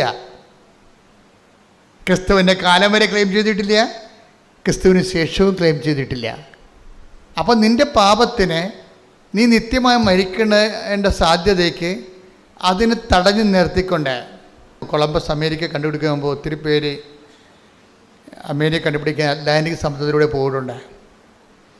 അപ്പോൾ സമുദ്രത്തിലേക്ക് വളർന്നു നിൽക്കുന്ന വലിയ മലയിൽ അവിടെ നോ മോർ ബിയോണ്ട് എന്ന് എഴുതി വെക്കും. അപ്പോൾ കപ്പലുകാരെല്ലാം തിരിച്ചു പോകും. കാര്യം ഒരു മലയിൽ അപ്പുറത്തേക്ക് നമ്മൾ കടലിലൂടെ പോയി കഴിഞ്ഞാൽ അപകടങ്ങളാണ്. കടൽ പിശാചുക്കൾ കൊന്നുകളെയും പിടിച്ച്. അതുകൊണ്ടാണ് നോ മോർ ബിയോണ്ട്, ഇനി പോകരുതെന്ന് എഴുതും. അപ്പോൾ കൊളംബസ് ആണ് ആ മലയും നോ മോർ ബിയോണ്ട്, ഇനി മുന്നോട്ട് പോകരുതെന്ന് എഴുതിയിട്ടും പുള്ളിയുടെ പാക്കപ്പൽ പുള്ളി ഓടിച്ചുപോയി അമേരിക്ക കണ്ടുപിടിച്ച്. ഇന്ത്യയാണെന്നാണ് വിചാരിച്ചത്, പക്ഷേ അമേരിക്ക കണ്ടുപിടിച്ച് തിരിച്ചു വന്നിട്ട് ആ നോ വെട്ടിക്കളഞ്ഞ്. എന്താ കളഞ്ഞത്? എന്നിട്ട് അപ്പോൾ എന്താ? ബിയോണ്ട്, മോർ ബിയോണ്ട്, ഇനിയും പോകാമെന്ന്. ഇതാണ് ക്രിസ്തു ചെയ്തത്. ക്രിസ്തുവിൻ്റെ കാലം വരെ മനുഷ്യൻ മരണത്തോട് തീരുകയാണ്. ക്രിസ്തുവിൻ്റെ കാലം മരണത്തെ ജയിച്ച് ഉത്ഥാനം ചെയ്ത് കഴിഞ്ഞപ്പോൾ ആ നോ മോർ ബിയോണ്ടിനെ നോ പോയി, മോർ ബിയോണ്ടായി. ജീവൻ്റെ ഈ ഭൂമിയുടെ ജീവിതത്തിന് ശേഷവും ജീവിതമുണ്ട്. അതാണ് അവൻ ജീവനെ പുനരുദ്ധരിച്ചു എന്ന് പറയണത്. ആ ജീവനെ പുനരുദ്ധരിച്ചു. അപ്പം നമ്മൾ ക്രിസ്തുവിൽ വിശ്വസിക്കുക നമുക്ക് കിട്ടുന്ന ഏറ്റവും വലിയ വാഗ്ദാനം എന്താണ്? നിത്യജീവനാണ്. അതിൻ്റെയൊക്കെ ഒരു അടിസ്ഥാനമായ ആദ്യ രുചികളാണ് നമ്മൾ അനുഭവിക്കുന്ന ആദ്യ രുചികളില്ലേ. ഞാൻ ഈ ഉടമ്പടിയിലെ നിങ്ങളുടെ എല്ലാ ഭൗതിക സാക്ഷ്യങ്ങളെയും വിളിക്കാൻ ഇഷ്ടപ്പെടുന്നത് ഫസ്റ്റ് ടേസ്റ്റ് എന്ന് പറയും. ഫസ്റ്റ് ലവ് എന്നൊക്കെ പറഞ്ഞ പോലെ ഫസ്റ്റ് ടേസ്റ്റ്. എന്താണ് ഫസ്റ്റ് ടേസ്റ്റ് എന്ന് പറഞ്ഞാൽ? ആദ്യ രുചികൾ നിത്യതയുടെ മുന്നാസ്വാദനം വെച്ചുള്ള ആദ്യ രുചികളാണ് അനുഭവിക്കുന്നത്. അപ്പം ചിലർക്ക് നല്ല ആഴമായ ദൈവ സ്നേഹം കിട്ടും. അവർ പിന്നെയും മുന്നോട്ട് പോകും. ക്രിസ്തുവിൻ്റെ കൂടുതൽ അറിയുന്നതിന് വേണ്ടി മുന്നോട്ട് പോകും. അങ്ങനെ മുന്നോട്ട് പോകുന്ന ആൾക്കാർ ആണ് പിന്നീട് നിത്യജീവനിൽ ക്രിസ്തുവിനെ കണ്ടെത്തിയിട്ടുള്ളത്. ഞാൻ തിരുവുദ്ധാനത്തോട് ബന്ധപ്പെട്ട് വരുന്ന ദിവസങ്ങളായതുകൊണ്ടാണ് ഈശോ ഇതിലൂടെ ഇങ്ങനെ സംസാരിക്കണമെന്ന് ഞാൻ കരുതുന്നു. നിങ്ങൾ സ്തുതിക്കട്ടെ. ഹല്ലേലൂയ, ഹല്ലേലൂയ, ഹല്ലേലൂയ, ഹല്ലേലൂയ, ഹല്ലേലൂയ. യേശുവിന്റെ വലിയ വചന രഹസ്യങ്ങൾ ഞങ്ങൾക്ക് വെളിപ്പെടുത്തുന്നതിന് നന്ദി പറയുന്നു. ഹല്ലേലൂയ, ഹല്ലേലൂയ. മഹത്വം, മഹത്വം, ആരാധന, ആരാധന. ഹല്ലേലൂയ, ഹല്ലേലൂയ, ഹല്ലേലൂയ. മഹത്വം, മഹത്വം. അപ്പം എൻ്റെ മക്കൾ എപ്പോഴും ശ്രദ്ധിക്കേണ്ട കാര്യം, നിങ്ങൾ ഈ ഉടമ്പടിയിൽ വെക്കുമ്പോൾ നിങ്ങൾ ഈ ദൈവ സാന്നിധ്യത്തിന് വേണ്ടി വേണം. നിങ്ങൾക്കറിയാവില്ലേ എപ്പോഴും ചെയ്യേണ്ടത്? ഇപ്പോൾ എങ്ങനെയെങ്കിലും ഒന്ന് ജയിച്ചാൽ മതി എന്നും പറഞ്ഞാണ് ചില ആൾക്കാർ പരീക്ഷ എഴുതണത്. പക്ഷെ ചിലർ പരീക്ഷ എഴുതുന്നത് അങ്ങനെയല്ല. അവർക്ക് ആദ്യത്തെ 10 റാങ്കിൽ എവിടെയെങ്കിലും കയറി പറ്റണമെന്ന് എഴുതത്തുള്ളൂ. അതാണ് വ്യത്യാസമുണ്ട്. ചിലർ പറയണത് എങ്ങനെയെങ്കിലും ജയിച്ചാൽ മതിയെന്നാണ്. ആ സർട്ടിഫിക്കറ്റ് കിട്ടിയാൽ നമുക്ക് പൊടികോരി തിന്നാൻ പറ്റത്തില്ല. നിങ്ങൾ എന്തെങ്കിലും കാര്യങ്ങൾ ഭൂമിയിലുള്ള കാര്യം നടന്നാൽ മാത്രം മതിയെന്ന് പറഞ്ഞ് ഉടമ്പടി വെക്കാം നിങ്ങൾക്ക്. പക്ഷെ അതേസമയം തന്നെ ആദ്യത്തെ 10 റാങ്കിൽ ഒരാളായിട്ട് കയറി പറ്റണമെന്ന് പറഞ്ഞ് ഉടമ്പടി വെക്കാം. അത് സാന്നിധ്യത്തിൻ്റെതാണ്. ഡിസ്റ്റിങ്ഷൻ കഴിഞ്ഞ് മുകളിലോട്ട് വരണതെല്ലാം എൻ്റെ റാങ്ക് സാന്നിധ്യത്തിൻ്റെതാണ്. നിങ്ങളെന്തിനാണ് ഉടമ്പടി എടുക്കേണ്ടത്? കർത്താവിൻ്റെ സാന്നിധ്യം അനുഭവിക്കണമെന്ന് ഉടമ്പടി എടുക്കണം. പറഞ്ഞ മനസ്സിലായ? അല്ലാതെ വസ്തു വിൽക്കണമെന്ന് പറഞ്ഞാൽ അതൊക്കെ ഈസിയായിട്ട് നടക്കുന്ന കാര്യങ്ങളാണ്. അതിന് ഓവർ പ്രാധാന്യം കൊടുക്കരുത്. അതിൻ്റെ ഇരട്ടി കാര്യങ്ങൾ നടക്കും ഉടമ്പടിക്കാലത്ത്. നിങ്ങൾ പറയണത് എന്താണ്? നിങ്ങൾക്ക് സാന്നിധ്യം വേണമെന്ന് പറയണം. കാര്യം വാഗ്ദാനത്തിലുള്ളതാണ്, നമുക്ക് സ്കീമിലുള്ളതല്ലേ. ഇപ്പം ഞങ്ങൾക്ക് വീട് വേണമെന്നൊക്കെ പറഞ്ഞുകൊണ്ട് ചെന്നാൽ പഞ്ചായത്തുകാർ പറയും നിങ്ങൾ ആപ്ലിക്കേഷൻ വെക്കൂ. പക്ഷേ 300 ആപ്ലിക്കേഷൻ ഇവിടെ കിടപ്പുണ്ട്. ലൈഫ് മിഷൻ്റെ 300 ആപ്ലിക്കേഷൻസ് ഇവിടെ കിടക്കുന്നുണ്ട്. അപ്പം അതുകൊണ്ട് എന്നാലും നിങ്ങൾ വെക്കൂ. ഞങ്ങളെ വീടൊക്കെ ഒന്ന് പരിശോധിച്ചിട്ട് നിങ്ങൾ യോഗ്യരാണെങ്കിൽ അടുത്ത ഗഡുവിന് പരിഗണിക്കാം എന്നാൽ അവർ പരിഗണിക്കാം എന്ന് പറയാൻ കാര്യം സ്കീമുള്ളത് കൊണ്ടാണ്. അപ്പോൾ നിങ്ങൾ പറയാം ലൈഫ് മിഷൻ്റെ വീട് പോയി ഞങ്ങൾക്ക് വീടുണ്ട്, ഞങ്ങളുടെ വീടൊന്ന് പുതുക്കി പണിതാൽ മതി, ഓടിൻ്റെ വീടാണ് ഇട്ടിരിക്കുന്നത്, അതൊന്ന് വാർത്താൽ മതി എന്ന് പറയും. അപ്പോൾ ഞാൻ അങ്ങനെ ഓടിട്ട വീട് ഓട് മാറ്റിയിട്ട് വാർക്കുന്ന സ്കീമില്ലെന്ന് പറയും. അപ്പോൾ പറയാം, അപ്പോൾ പഞ്ചായത്ത് സെക്രട്ടറി പറയും, ചേച്ചി എപ്പോഴും കയറി ഇറങ്ങണ്ട, അത് മൊത്തം പൊളിച്ച് മാറ്റി എന്നിട്ട് നിങ്ങൾ രണ്ടാമത് ഈ ആപ്ലിക്കേഷൻ വെക്കാൻ പറയും. അപ്പോൾ നിങ്ങൾക്ക് പുതിയ വീട് കിട്ടുമല്ല, എന്നാൽ പിന്നെ അങ്ങനെ ചെയ്യാം. അത് സ്കീമിൻ്റെ പ്രശ്നമാണ്. ഇപ്പം നിങ്ങൾക്ക് ഉടമ്പടിയിലുള്ളത് വാഗ്ദാനങ്ങളെല്ലാം സ്കീമുകളാണ്. പ്രസൻസ് എന്ന് പറഞ്ഞ സ്കീമാണ്, ഓൾറെഡി ഉള്ളതാണ്. ഉള്ള കാര്യം നമുക്ക് ചോദിക്കാം, ഇല്ലാത്ത കാര്യം ചോദിക്കാതിരുന്നാൽ മതി. ഉള്ള കാര്യം ചോദിക്കാം, അത് സ്കീമിനുള്ളതാണ്. എന്താണ്? നിങ്ങൾ എന്നെ സ്നേഹിക്കുകയും എൻ്റെ കൽപ്പന നിങ്ങൾ പാലിക്കുകയും ചെയ്താൽ ഞങ്ങൾ വന്ന് നിങ്ങളിൽ അപ്പോൾ സ്കീമിനുള്ളതാണത്. അപ്പോൾ നമുക്കെന്ത് ചോദിക്കാം? കർത്താവ്, ഞാൻ ഉടമ്പടി വെച്ചിട്ടുണ്ട്, പല കാര്യങ്ങളൊക്കെ ഉണ്ട്, മാള കെട്ടിക്കണം, തന്നെയല്ല മറ്റേ ആ ഇംഗ്ലണ്ടിൽ പോയ കൊച്ചിൻ്റെ ജോലി രണ്ടാമത് വിസ പുതുക്കി കിട്ടണില്ല, അതൊക്കെ ശരിയാണ്. പക്ഷേ എൻ്റെ മനസ്സിലുള്ളത് എനിക്ക് നിന്നെ കാണണം, അതാണ് വിഷയം. അപ്പോസ്തലന്മാരൊക്കെ ആദ്യം വന്നപ്പോൾ ചോദിച്ച ചോദ്യം അതാണ് ഈശോയ്ക്ക് ഇഷ്ടപ്പെട്ടത്. എന്നുവെച്ചാൽ ഈശോയോട് ചോദിച്ചേ, റബ്ബി വേറെ ആർ യു ലിവിങ്? ഒയ്യോ ഭയങ്കര, അതായത് വേറെ are you living? Take the bed of God, ശ്രുതിക്കട്ടെ ഹല്ലേലൂയ ഹല്ലേലൂയ ഹല്ലേലൂയ ഹല്ലേലൂയ ഹല്ലേലൂയ ഹല്ലേലൂയ. യേശുവേ നന്ദി, ഹല്ലേലൂയ ഹല്ലേലൂയ. യേശുവേ ഹല്ലേലൂയ ഹല്ലേലൂയ ഹല്ലേലൂയ ഹല്ലേലൂയ. യേശുവേ ആരാധന ആരാധന ആരാധന. യേശു തിരിഞ്ഞ് അവർ തന്റെ പിന്നാലെ വരുന്നത് കൊണ്ട് ചോദിച്ചു, നിങ്ങൾ എന്തന്വേഷിക്കുന്നു? അവർ ചോദിച്ചു, റബ്ബി ഗുരു എന്നാണ് ഇതിനർത്ഥം. അങ്ങ് എവിടെയാണ് വസിക്കുന്നത്? അവൻ പറഞ്ഞു, വന്നു കാണുക. അവർ ചെന്ന് അവൻ വസിക്കുന്നിടം കാണുകയും അന്ന് അവനോട് കൂടെ താമസിക്കുകയും ചെയ്തു. അപ്പോൾ ഏകദേശം 10 മണിക്കൂറായിരുന്നു. അപ്പൊ ഇതിനകത്ത് വരുന്നൊരു വിഷയം, കർത്താവിനോട് ചോദിക്കുന്ന ചോദ്യം എന്താ? നിങ്ങൾ എന്താണ് അന്വേഷിക്കണം എന്നാണ് ചോദിക്കണത്. പക്ഷെ അവർ ഉത്തരം പറയണത് ആരെ അന്വേഷിക്കുന്നു എന്നതിനാണ്. അവിടെ ഭയങ്കര ട്വിസ്റ്റാണ് ശരിക്കും പറഞ്ഞാൽ. എന്താണ് അന്വേഷിക്കണം എന്നാണ് ചോദിക്കണത് കർത്താവ്. അപ്പോൾ പറയും, ഞാൻ എൻ്റെ പരീക്ഷ ജയിക്കാൻ വേണ്ടിയാണ് അന്വേഷിക്കുന്നത്. എന്നുവെച്ചാൽ നിൻ്റെ കയ്യിൽ നിന്നുള്ള ആനുകൂല്യങ്ങളാണ് അന്വേഷിക്കുന്നത്. അപ്പോൾ കർത്താവും ചോദിക്കണത്, നിങ്ങൾ വല്ല എൻ്റെ പുറകെ വരുന്നുണ്ടല്ലോ, നിങ്ങൾ ആനുകൂല്യങ്ങളാണോ അന്വേഷിക്കുന്നത് എന്ന് ചോദിക്കുമ്പോൾ അവർ പറയും, ആനുകൂല്യങ്ങളല്ല, we want to know that where you are living. നീ എവിടെ താമസിക്കുന്നു എന്നറിയണം, വചനത്തിൻ്റെ കൂടെ എവിടെയാണെന്ന് അറിയണം. അയ്യോ, എന്നാ ചോദ്യമാണ് ചെയ്യണത് ശരിക്കും പറഞ്ഞാൽ, എന്നാ ഉത്തരവാണ്. നീ എവിടെയാണ് താമസിക്കുന്നത്? അപ്പോൾ കർത്താവ് ചോദിക്കണം, നിങ്ങൾ എന്താണ് അന്വേഷിക്കണതെന്നാണ്. പരീക്ഷയ്ക്ക് വിജയമാണോ, വസ്തു വിൽക്കാനാണോ, വിഷയങ്ങളാണോ അന്വേഷിക്കണത് എന്ന് പറയുമ്പോൾ ആണെന്നല്ല അവർ പറയണത്. അവർ പറയുന്നത് എന്താണ്? വിഷയങ്ങളല്ല ഞങ്ങളുടെ പ്രശ്നം, വ്യക്തിയാണ്. നീ ആണ് ഞങ്ങളുടെ പ്രശ്നം, നീ എവിടെ താമസിക്കുന്നു. അതിൻ്റെ അർത്ഥം എന്താണ്? നിൻ്റെ കൂടെ താമസിക്കാൻ ഞങ്ങൾക്ക് ആഗ്രഹമുണ്ട്, അതാണ് വിഷയം. ഉടമ്പടിയുടെ ഒരു ഉദ്ദേശം അത് തന്നെയാണ്. എവിടെ താമസിക്കുന്നു വെച്ചാൽ കർത്താവിൻ്റെ കൂടെ താമസിക്കാവുന്നൊരു കാലമാണ് ഈ ഉടമ്പടി കാലം എന്ന് പറയണത്. ഇത് അവസാനം വരെ ഈ ചോദ്യ ഉത്തരങ്ങൾ ഇങ്ങനെ കണ്ടിന്യൂ ചെയ്യുന്നുണ്ട്.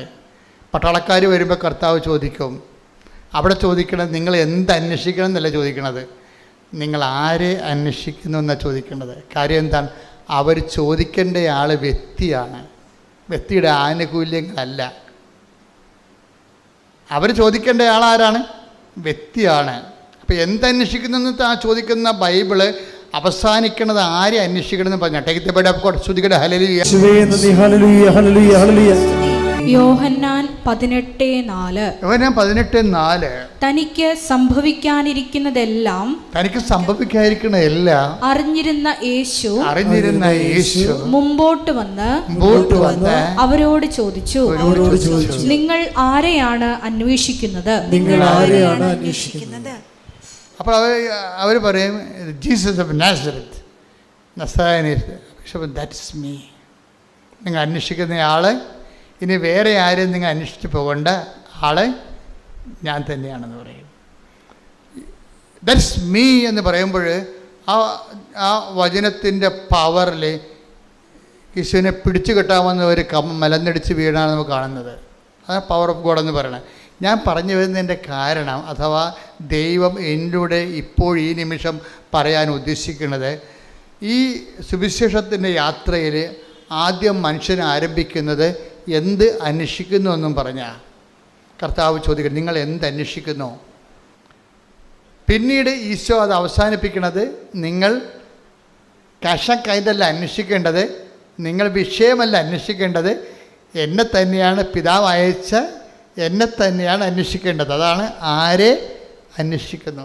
ഉടമ്പടി എപ്പോഴും നമ്മൾ ശ്രദ്ധിക്കേണ്ടത്, സ്വാഭാവികം നമുക്കൊരു പ്രലോഭനം ഉണ്ടാകാം. എന്തന്വേഷിക്കാൻ? ജോലി അന്വേഷിക്കാൻ, വീട് അന്വേഷിക്കാൻ, പ്രമോഷൻ അന്വേഷിക്കാൻ, പെൻഷൻ അന്വേഷിക്കാൻ, PR അന്വേഷിക്കാൻ നമുക്ക് ത്വര ഉണ്ടാകാം.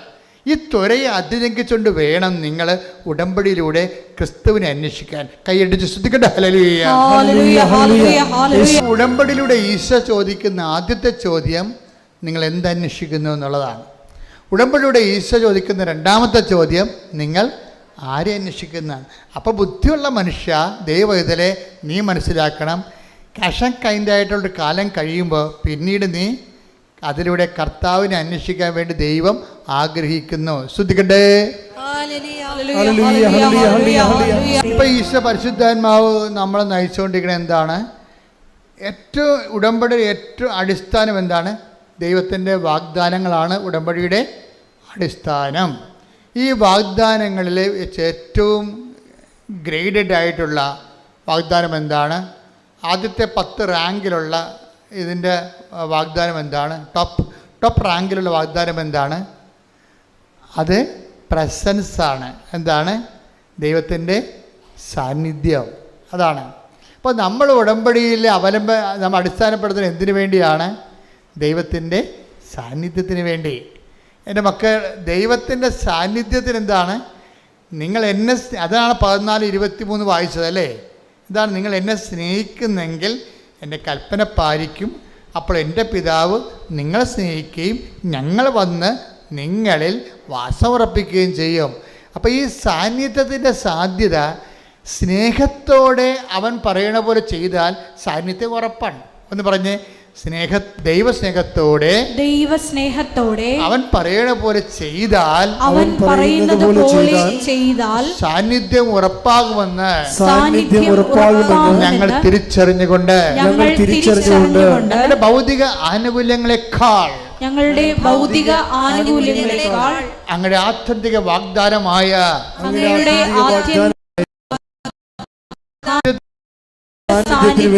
ആഗ്രഹിക്കാൻ ഞങ്ങളെ അഭിഷേകം ചെയ്യണമേ.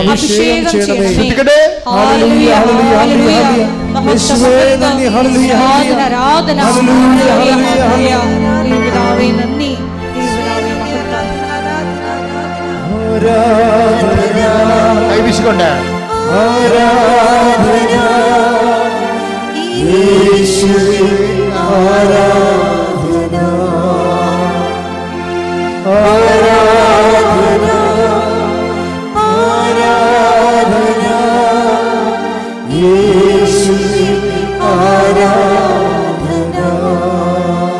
ഏറ്റവും ടോപ്പായിട്ട് ഉടമ്പടി നിബന്ധന പാലിച്ച ഒരു മനുഷ്യനുണ്ട് ബൈബിളിൽ, പുതിയ നിയമത്തിൽ ഏറ്റവും ടോപ്പായിട്ട്. ഞാൻ അയാളെപ്പോലെ ഉടമ്പടി പാലിച്ച ആരെയും ഞാൻ കണ്ടിട്ടില്ല. ഏറ്റവും ടോപ്പായിട്ട് ഉടമ്പടി പാലിച്ച അയാളോടാണ് ദൈവം സാന്നിധ്യം ഗ്യാരണ്ടി ചെയ്യണമുണ്ട്. ദൈവം സാന്നിധ്യം ഗ്യാരണ്ടി ചെയ്യണം. ആരാണെന്ന് പറയാമോ? ഏറ്റവും ടോപ്പായിട്ട് ഉടമ്പടി പാലിച്ച ഒരാളുണ്ട് ബൈബിളിൽ. അയാൾക്കാണ് ദൈവം സാന്നിധ്യം ഗ്യാരണ്ടി ചെയ്യണത്. ആരാണെന്ന് പറയാമോ? പുതിയ നിയമത്തിൽ നിന്ന് പറഞ്ഞാൽ മതി. അറിയൊന്നുമില്ല. സാന്നിധ്യം ഗ്യാരണ്ടി ചെയ്യണം. കർത്താവ് സാന്നിധ്യം ഗ്യാരണ്ടി ചെയ്യണം. എനിക്ക് തോന്നിയിരിക്കണത് ഈ ദിവസങ്ങളിൽ പീഡാനുഭവ ധ്യാനങ്ങളുമായിട്ടൊക്കെ സഞ്ചരിച്ചപ്പോൾ എൻ്റെ മനസ്സിൽ വന്ന് ഇതിൻ്റെ സ്വകാര്യ ധ്യാനത്തിൽ വന്നൊരാളാണ് ഈ മൂത്ത പുത്രൻ. ദൈവം എപ്പോഴും ഞാൻ ഈ അച്ഛനായ കാലം മുതലേ ഇളയ പുത്രനോട് കർത്താവ് ഇങ്ങനെ ഇളയ പുത്രനെ ഇങ്ങനെ ഹൈലൈറ്റ് ചെയ്യുന്നതായിട്ട് കാണുന്നുണ്ടെങ്കിലും അവൻ ഭയങ്കര ഒരു ബേസിക് കോഴ്സുകാരനാണ് എനിക്ക് തോന്നിയിട്ടുണ്ട് പലപ്പോഴും. യഥാർത്ഥ ആൾ മൂത്ത പുത്രനാണ്. ദൈവത്തിന് പണ്ട് മൂലമുള്ള ഒരു എന്താണ് ഒരു പ്രവർത്തന രീതിയുണ്ട്. ഏറ്റവും നല്ല സംഭവത്തിനെ മൂടിക്കളയും. അത് ദൈവത്തിൻ്റെ ഈ വചനത്തിൻ്റെ ഒരു രീതിയാണ്. നിങ്ങൾ രത്നമാണ് പറയുമ്പോൾ അത് കുഴിച്ചിട്ടിരിക്കണമെന്ന് പറയും. രത്നത്തിൻ്റെ കാര്യം പറഞ്ഞാൽ എന്ത് പറയും? അത് കുഴിച്ചിട്ടിരിക്കുകയാണ്, കുഴിമാന്തി എടുക്കാൻ പറയും. മാന്തി എടുത്താൽ മാത്രം പോരാ, കരസ്ഥമാക്കണമെങ്കിൽ ഇത്തിരി പാടാണ്. പോയി നിനക്കുള്ളതെല്ലാം വിൽക്കാൻ പറയും. അപ്പോൾ ഈ മുന്തിയ സംഭവത്തിനെ ഇങ്ങനെ ആകൃതമാക്കിയിട്ട് കുപ്പയിലും കുഴിയിലുമൊക്കെ വെച്ചേകളയും. അതിൽപോലെ കർത്താവ് കുപ്പയിൽ വെച്ച ഒരാളാണ് മൂത്ത പുത്രൻ. നമ്മൾ കുഴിമാന്തി എടുക്കേണ്ടി വരും അയാളെ. ഇന്ന് വരെ അയാളെ പ്രസംഗിച്ചിട്ടുള്ളവരെല്ലാവരും ഈ അലവലാദീനാണ് അങ്ങോട്ട് കയറ്റി വെക്കണം. അവൻ്റെ മാനസാന്തരം വേണ്ട ആനക്കാര്യമായിട്ട് കുട്ടിഘോഷിച്ചിട്ട് എന്നാ പറ്റി എന്ന് വെച്ച് കഴിഞ്ഞാൽ ചിലർക്കെങ്കിലും ചില അയ്യോഭാവികൾക്കെങ്കിലും വീണ്ടും പാപം ചെയ്യാനുള്ള ലൈസൻസും കിട്ടി. എന്താ വെച്ചാൽ കരഞ്ഞ കൂവി കർണ തോന്നണമെന്നൊക്കെ പറഞ്ഞ് തൊണ്ട പൊട്ടി അലറിക്കാവി കൂവിയ കർത്താവ് ഉടനെ കർണ കാണിക്കുമല്ലോ. അങ്ങനെ ഒരു തെറ്റിദ്ധാരണയും വന്നിട്ടുണ്ട്. അതായത് എന്താ പ്രശ്നം വെച്ച് കഴിഞ്ഞാൽ ദൈവം ഇങ്ങനെ വാത്സല്യത്തോടു കൂടി എന്ത് വഴിപഴച്ച ജീവിതം ജീവിച്ചാൽ അവസാനം ഇങ്ങനെ കണ്ണീരിട്ടൊന്ന് മോങ്ങിയാൽ തിരിച്ചെടുക്കാൻ പറ്റുമോ എന്നുള്ളൊരു ചെറു ധാരണ ചിലർക്കെങ്കിലും, എല്ലാവർക്കും അല്ല, ചില അയ്യോപാപികൾക്ക് എങ്ങനെ വന്നിട്ട് ഇതെല്ലാം പാപം ചെയ്യാനുള്ള ലൈസൻസ് ആക്കി മാറ്റിയിട്ടുണ്ട്. അതുകൊണ്ട് കൃപയിൽ ഈ ജനം വളർന്നിട്ടുമില്ല. അതാണ് ഏറ്റവും വലിയ പ്രശ്നം. അതൊരു വെല്ലുവിളിയാണ്. പക്ഷേ മൂത്ത പുത്രനെ കണ്ടു നോക്കിയേ, മൂത്ത പുത്രൻ ഈ ഉടമ്പടി പാലിച്ചൊരാളാണ്. അവനത് പറയുന്നുണ്ട്. അവൻ ക്ഷോഭിക്കുന്ന ഒരു ക്ഷോഭം ആണ് ഈശോ കറക്റ്റ് ചെയ്യണത്. നീ ക്ഷോഭിക്കേണ്ട കാര്യമില്ല.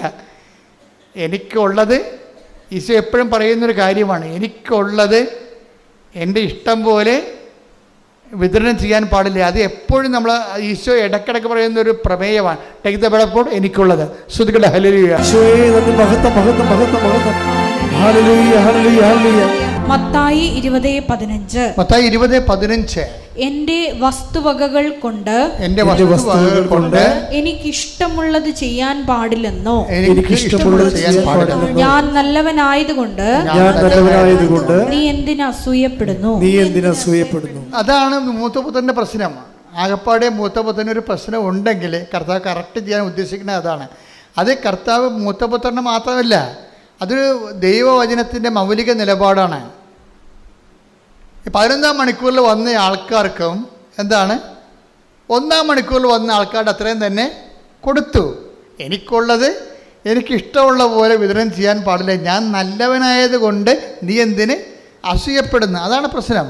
അപ്പം ഈ ഇളയ മകൻ വരുമ്പോൾ മൂത്ത മകന് പറയണ കാര്യങ്ങൾ അത് തന്നെയാണ്. എന്താ കാര്യം എന്താണ്? അവനെന്താ മൂത്തപുത്രൻ എന്തൊക്കെയാണ് പറഞ്ഞത്? വായിച്ചേ. ലൂക്ക 15:29. ലൂക്ക 15:29.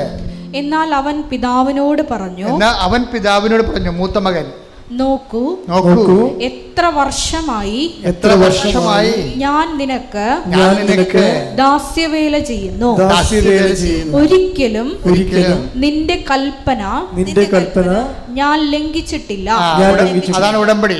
ഉടമ്പടി കണ്ടില്ലേ? എങ്കിലും ഉടമ്പടി ഒരിക്കലും ഒരിക്കലും തെറ്റിക്കാത്ത ഒരാളാണ് ഈ മൂത്ത മകൻ. കണ്ടില്ലേ? അയാളെ പറയണ്ട. ആ വചനമാണ് ഉടമ്പടിയുടെ വചനം. എന്താ പറഞ്ഞു? ഒന്ന് വായിച്ചേ. ഒരിക്കലും. അപ്പൊ ഇതിന് എത്ര നമ്പറാണ്? 15:29. ലൂക്ക 15:21. എന്താണ്? ഒരിക്കലും നിന്റെ കൽപ്പന നിന്റെ ഉടമ്പടി ഞാൻ ലംഘിച്ചിട്ടില്ല. എങ്കിലും എന്റെ കൂട്ടുകാരോടൊത്ത് ആഹ്ലാദിക്കാൻ ഒരു ആട്ടിൻകുട്ടിയെ പോലും നീ എനിക്ക് തന്നില്ല. അപ്പൊ എന്റെ പ്രശ്നം വെച്ച് കഴിഞ്ഞാല് ഇവൻ 11-ാം മണിക്കൂറിൽ വന്ന ആളാണ്. തമ്മിലാണ് ഇൻ്റർ കണക്ട് ചെയ്യണത്. ഞാൻ കണക്ട് ചെയ്യണതല്ല, ഇവിടെ ആളിരിപ്പുണ്ട്. കർത്താവ് പരിശുദ്ധാത്മാരുടെ ഈ വചനം ഇൻ്റർ കണക്ട് ചെയ്യണതാണ് ഈ കാണുന്നത്, അല്ല ഞാൻ പഠിച്ചതല്ല ഈ സംഭവം. ഇതെന്താ 11-ാം മണിക്കൂറിലാണ് ഇവൻ വന്നിരിക്കുന്നത്. ആരാണ് ഈ ധൂർത്തപുത്രൻ? അവന് 1-ാം മണിക്കൂറിൽ വന്ന ആൾക്കാരുടെ അവന് വള കൊടുത്തു, അവന് എന്ത് കൊടുത്തു? പാദരക്ഷ കൊടുത്തു, പിന്നെ എന്ത് കൊടുത്തു? അവന് നല്ല വസ്ത്രങ്ങൾ കൊടുത്തു. 1-ാം മണിക്കൂറിൽ വന്ന ആളിനെ കൊടുത്തത് തന്നെ അവനെയും കൊടുത്തു. അപ്പോഴാണ് അവൻ പിറുപിറുത്തത്. ഈ പിറുപിറുപ്പ് ഇങ്ങനെ തുടരുകയാണ് ബൈബിളിൽ. അവൻ വീട്ടുടമസ്ഥനെതിരെ പിറുപിറുത്തു. Take the word of God. ശ്രുതികട ഹല്ലേലൂയ ഹല്ലേലൂയ ഹല്ലേലൂയ ഹല്ലേലൂയ ഹല്ലേലൂയ.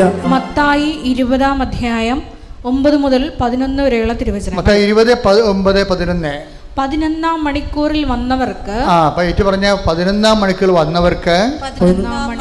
വന്നവർക്ക് ഓരോ ദനാറ ലഭിച്ചു. തങ്ങൾക്ക് കൂടുതൽ ലഭിക്കുമെന്ന് ആദ്യം വന്നവർ വിചാരിച്ചു. എന്നാൽ അവർക്കും ഓരോ ദനാറ തന്നെ കിട്ടി. അത് വാങ്ങുമ്പോൾ അവർ വീട്ടുടമസ്ഥനെതിരെ പിറുപിറുത്തു. എന്താണ്?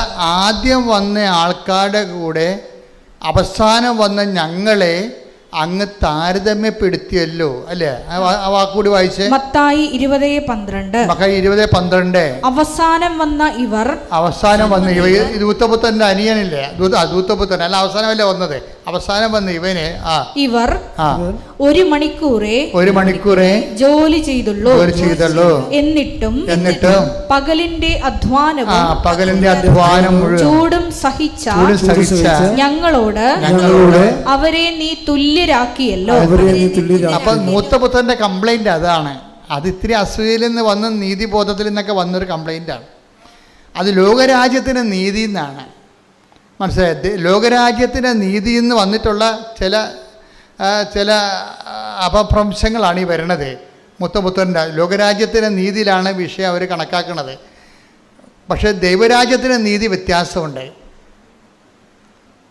അതാണ് എനിക്കിഷ്ടമുള്ളത്,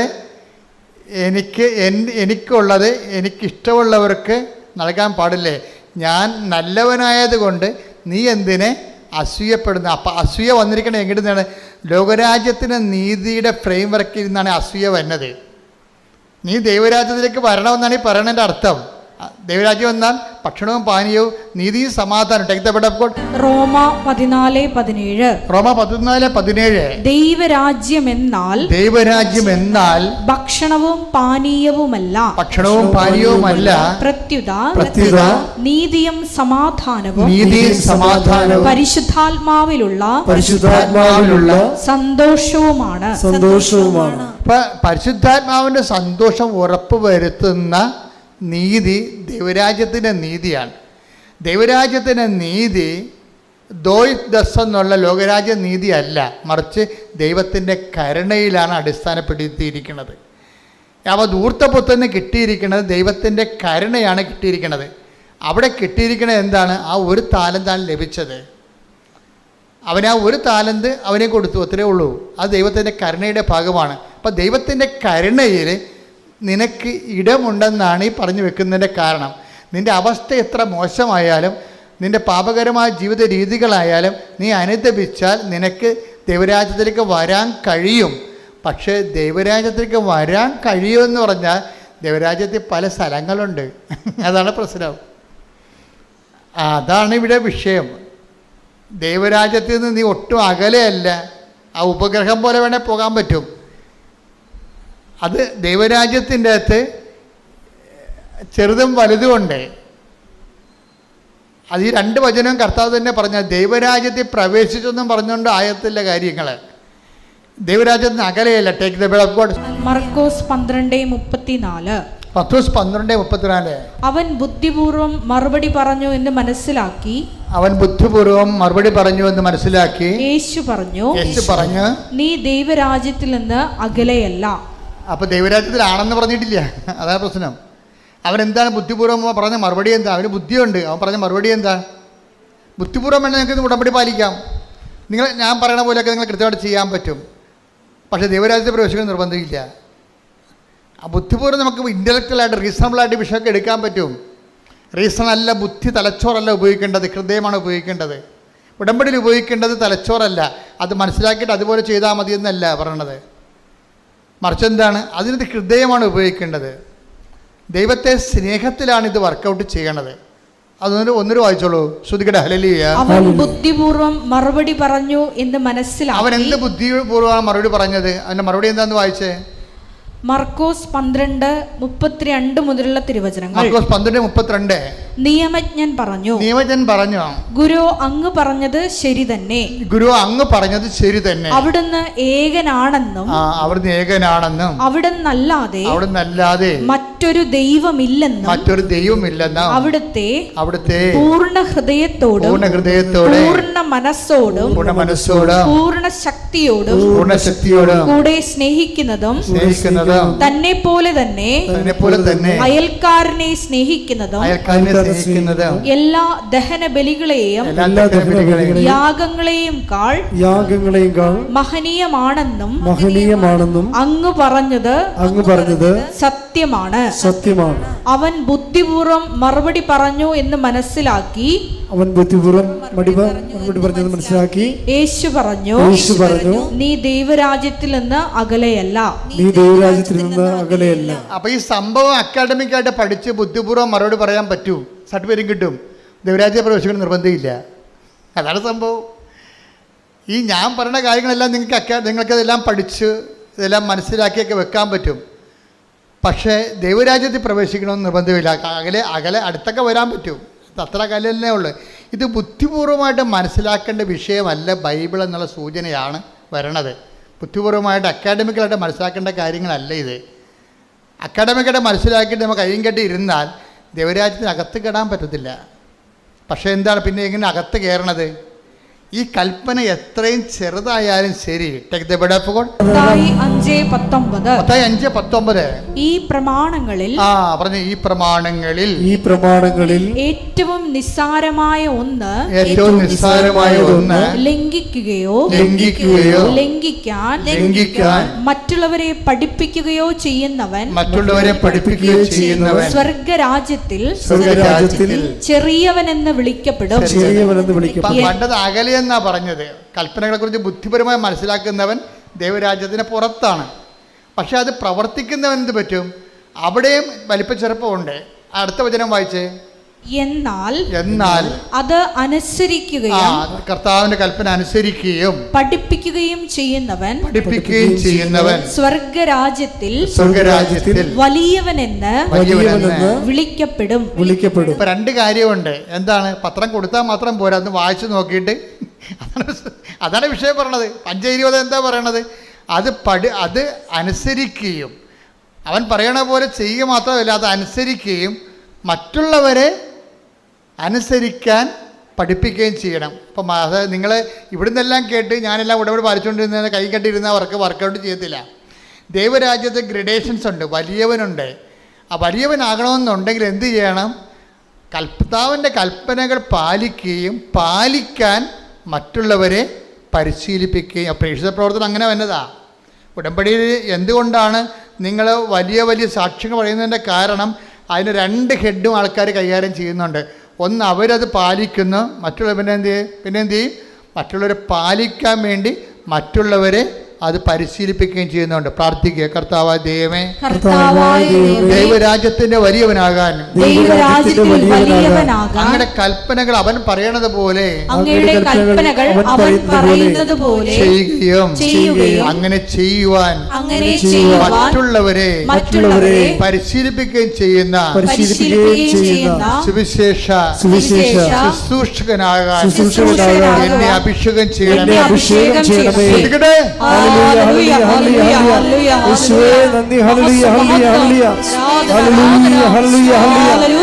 ഈ ലോകരാജ്യത്തിൽ നിന്നുണ്ടായിട്ടുള്ള താരതമ്യത്തിൻ്റെ ഒരു അസൂയ ഉണ്ടല്ല, അത് ഈ ധൂർത്തപുത്രനൊന്ന് ക്ലീൻ ചെയ്യണമെന്നുണ്ടെങ്കിൽ ഇവൻ ദൈവരാജ്യത്തിലെ വലിയവനാകും. ധൂർത്തപുത്രൻ മൂത്തവൻ്റെ പ്രശ്നം അതാണ്.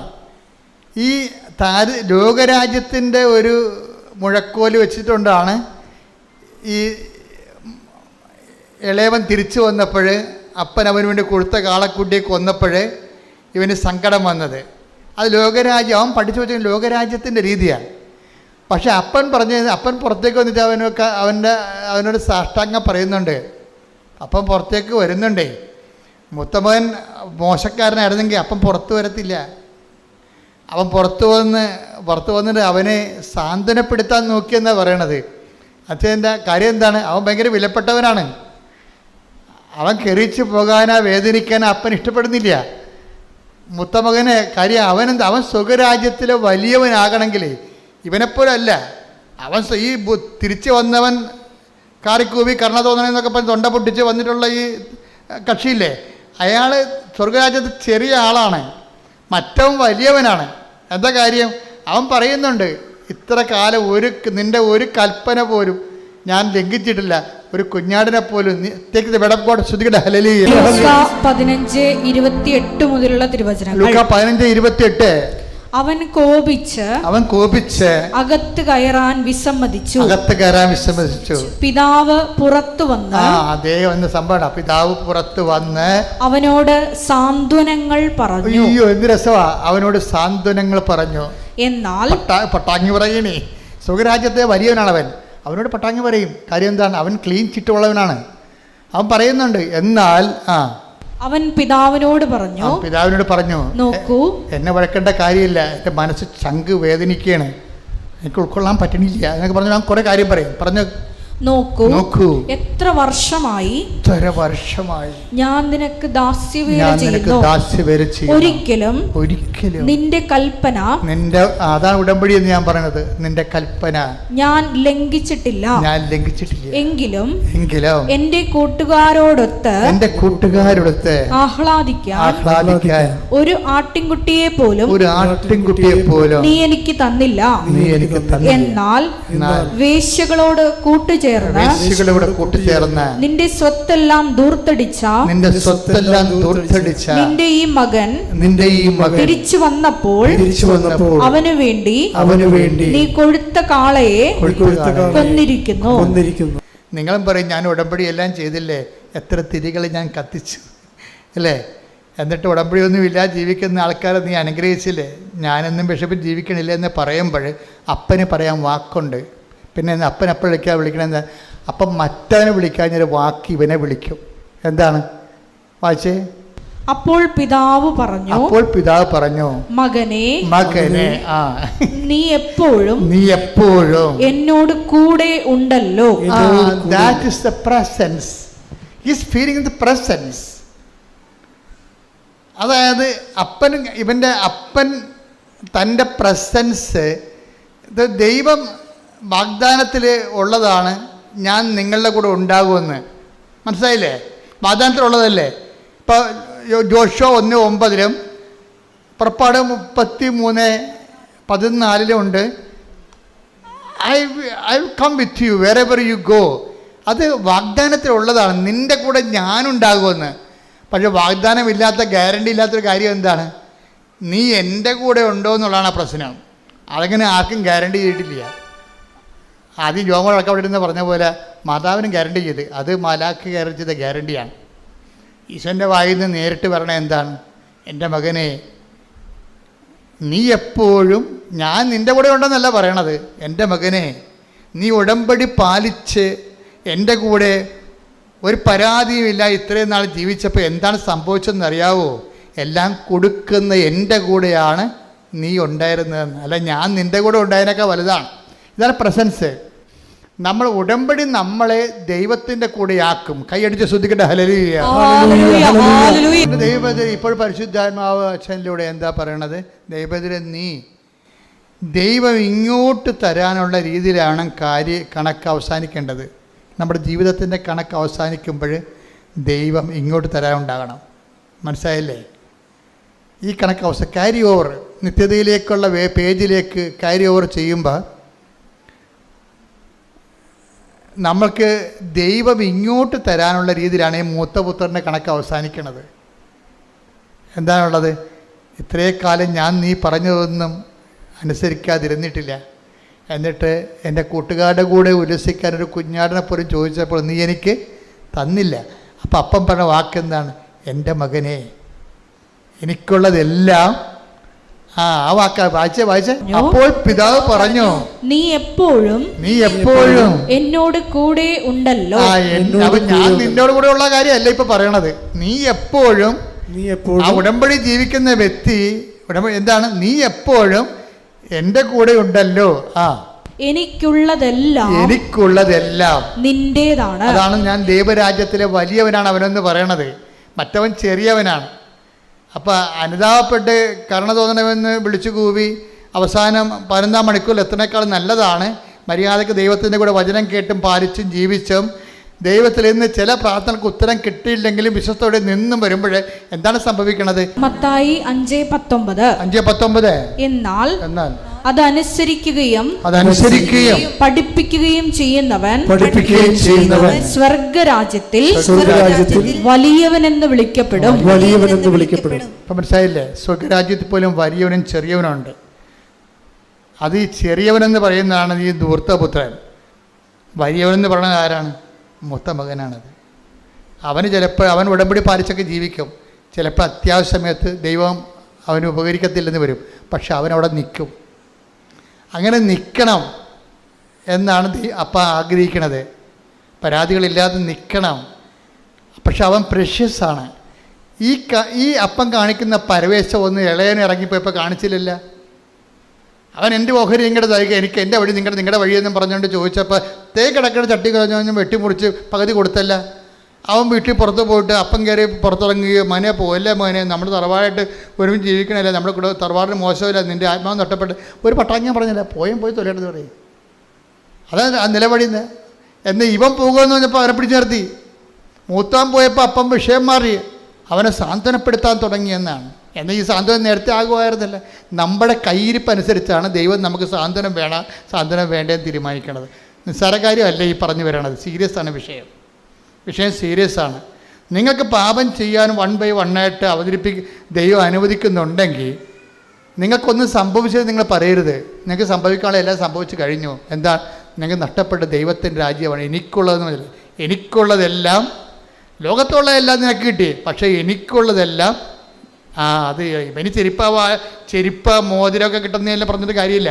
അവസാന പ്രമാണത്തിൽ എഴുതി വെച്ചിട്ടുണ്ട്. ആദ്യം വന്നവന് ചെരുപ്പ്, മോതിരം, ഇളയ മകൻ തിരിച്ചു വന്നിട്ടുണ്ട്, അവന് ചെരുപ്പ് കൊടുക്കണം, അവന് മോതിരം കൊടുക്കണം, വസ്ത്രം കൊടുക്കണം. താഴെ അപ്പം എഴുതി വെച്ചിരിക്കണം ബാക്കിയുള്ളതെല്ലാം എൻ്റെ മൂത്തവന് കൊടുക്കണമെന്ന്. എനിക്കുള്ളതെല്ലാം ആ പ്രമാണം അവസാനിക്കണം. അങ്ങനെയാണ്. കർത്താവിൻ്റെ കഥയിലൊന്നും മിസ്റ്റേക്കില്ല. നമ്മൾ മനസ്സിലാക്കിയാലാണ് മിസ്റ്റേക്ക്. കർത്താവിൻ്റെ പ്രമാണം ഇതെല്ലാം, ഈ മോതിരവും ചെരുപ്പും എല്ലാം ആദ്യം എഴുതിയപ്പോൾ നമ്മൾ ഓർത്തതെല്ലാം അവൻ്റെ കട.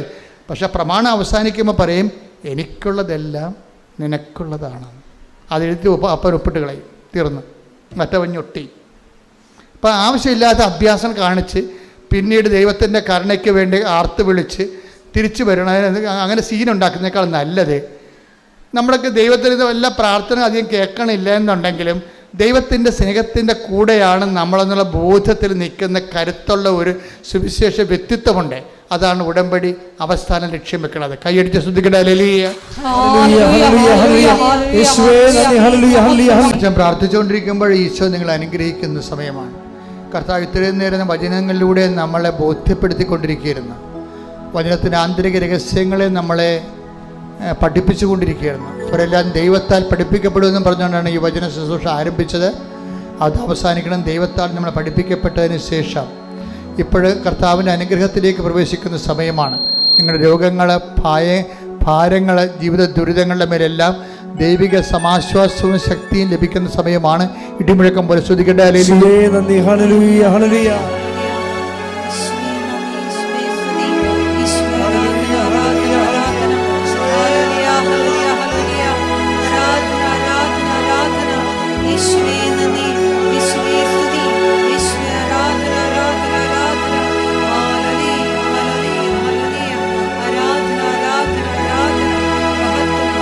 കർത്താവ് നിന്റെ ഉന്നതമായ നാമത്തിന് സ്വസ്ഥം ചെയ്യുന്ന കർത്താവ് നിന്റെ വിശുദ്ധ പൗരോഹിത്യത്തെ മഹത്വപ്പെടുത്തണം.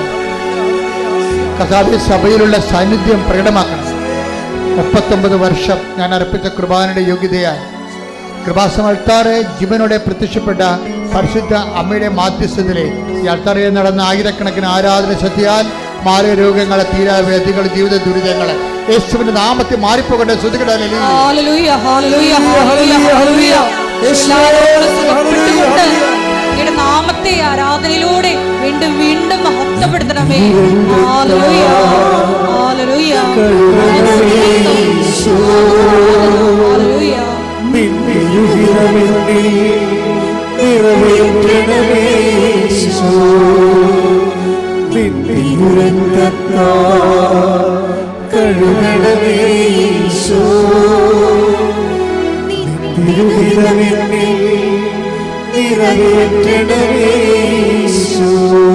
മക്കൾ ശ്രദ്ധിച്ചുകൊണ്ടിരിക്കട്ടെ. അച്ഛൻ പ്രാർത്ഥിച്ചുകൊണ്ടിരിക്കുന്നു. കർത്താവേ, അന്ധന് കാഴ്ച നൽകിയവനെ, കർത്താവെ ചെകിടിനെ കേട് നൽകിയവനെ, കർത്താവെ ഊമന് സംഭാഷണത്തിൽ നൽകിയവനെ, കർത്താവെ മഹോരോഗ്യം സുഖപ്പെടുത്തിയവനെ, കർത്താവെ തലവാരോഗ്യം സുഖപ്പെടുത്തിയവനെ, കർത്താവെ മരിച്ചവനെ ഉയർപ്പിച്ചവനെ, നിന്റെ തിരുമറുപാടുന്ന വലതുകരം, അണിപ്രധാർന്ന അത്ഭുതകരം ഓരോ മകൻ്റെ മേലും മകളുടെ മേലും വെക്കണമേ. അടിപ്പിണർ പോലെ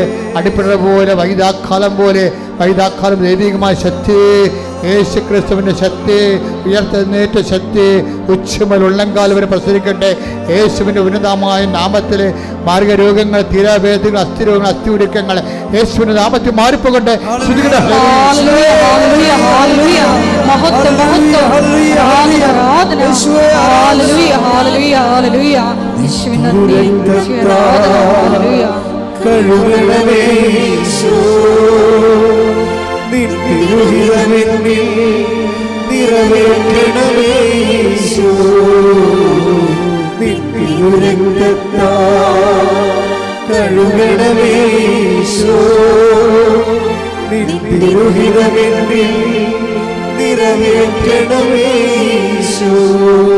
മക്കളെ, പരീക്ഷയിൽ റിസൾട്ട് പ്രതീക്ഷിക്കുന്ന മക്കൾക്ക് വേണ്ടി പ്രാർത്ഥിക്കുകയാണ്.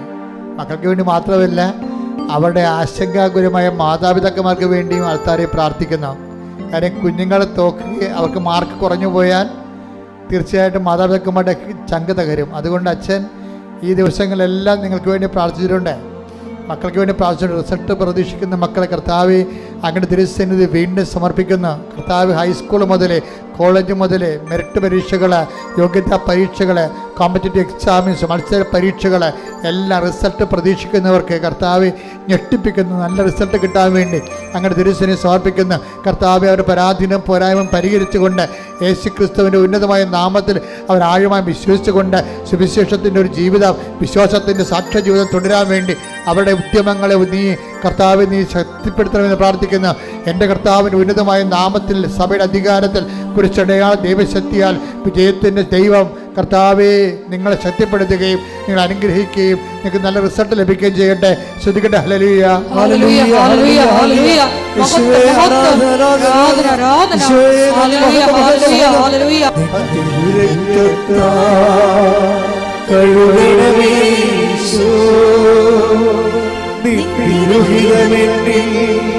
നിറവേറ്റണമേ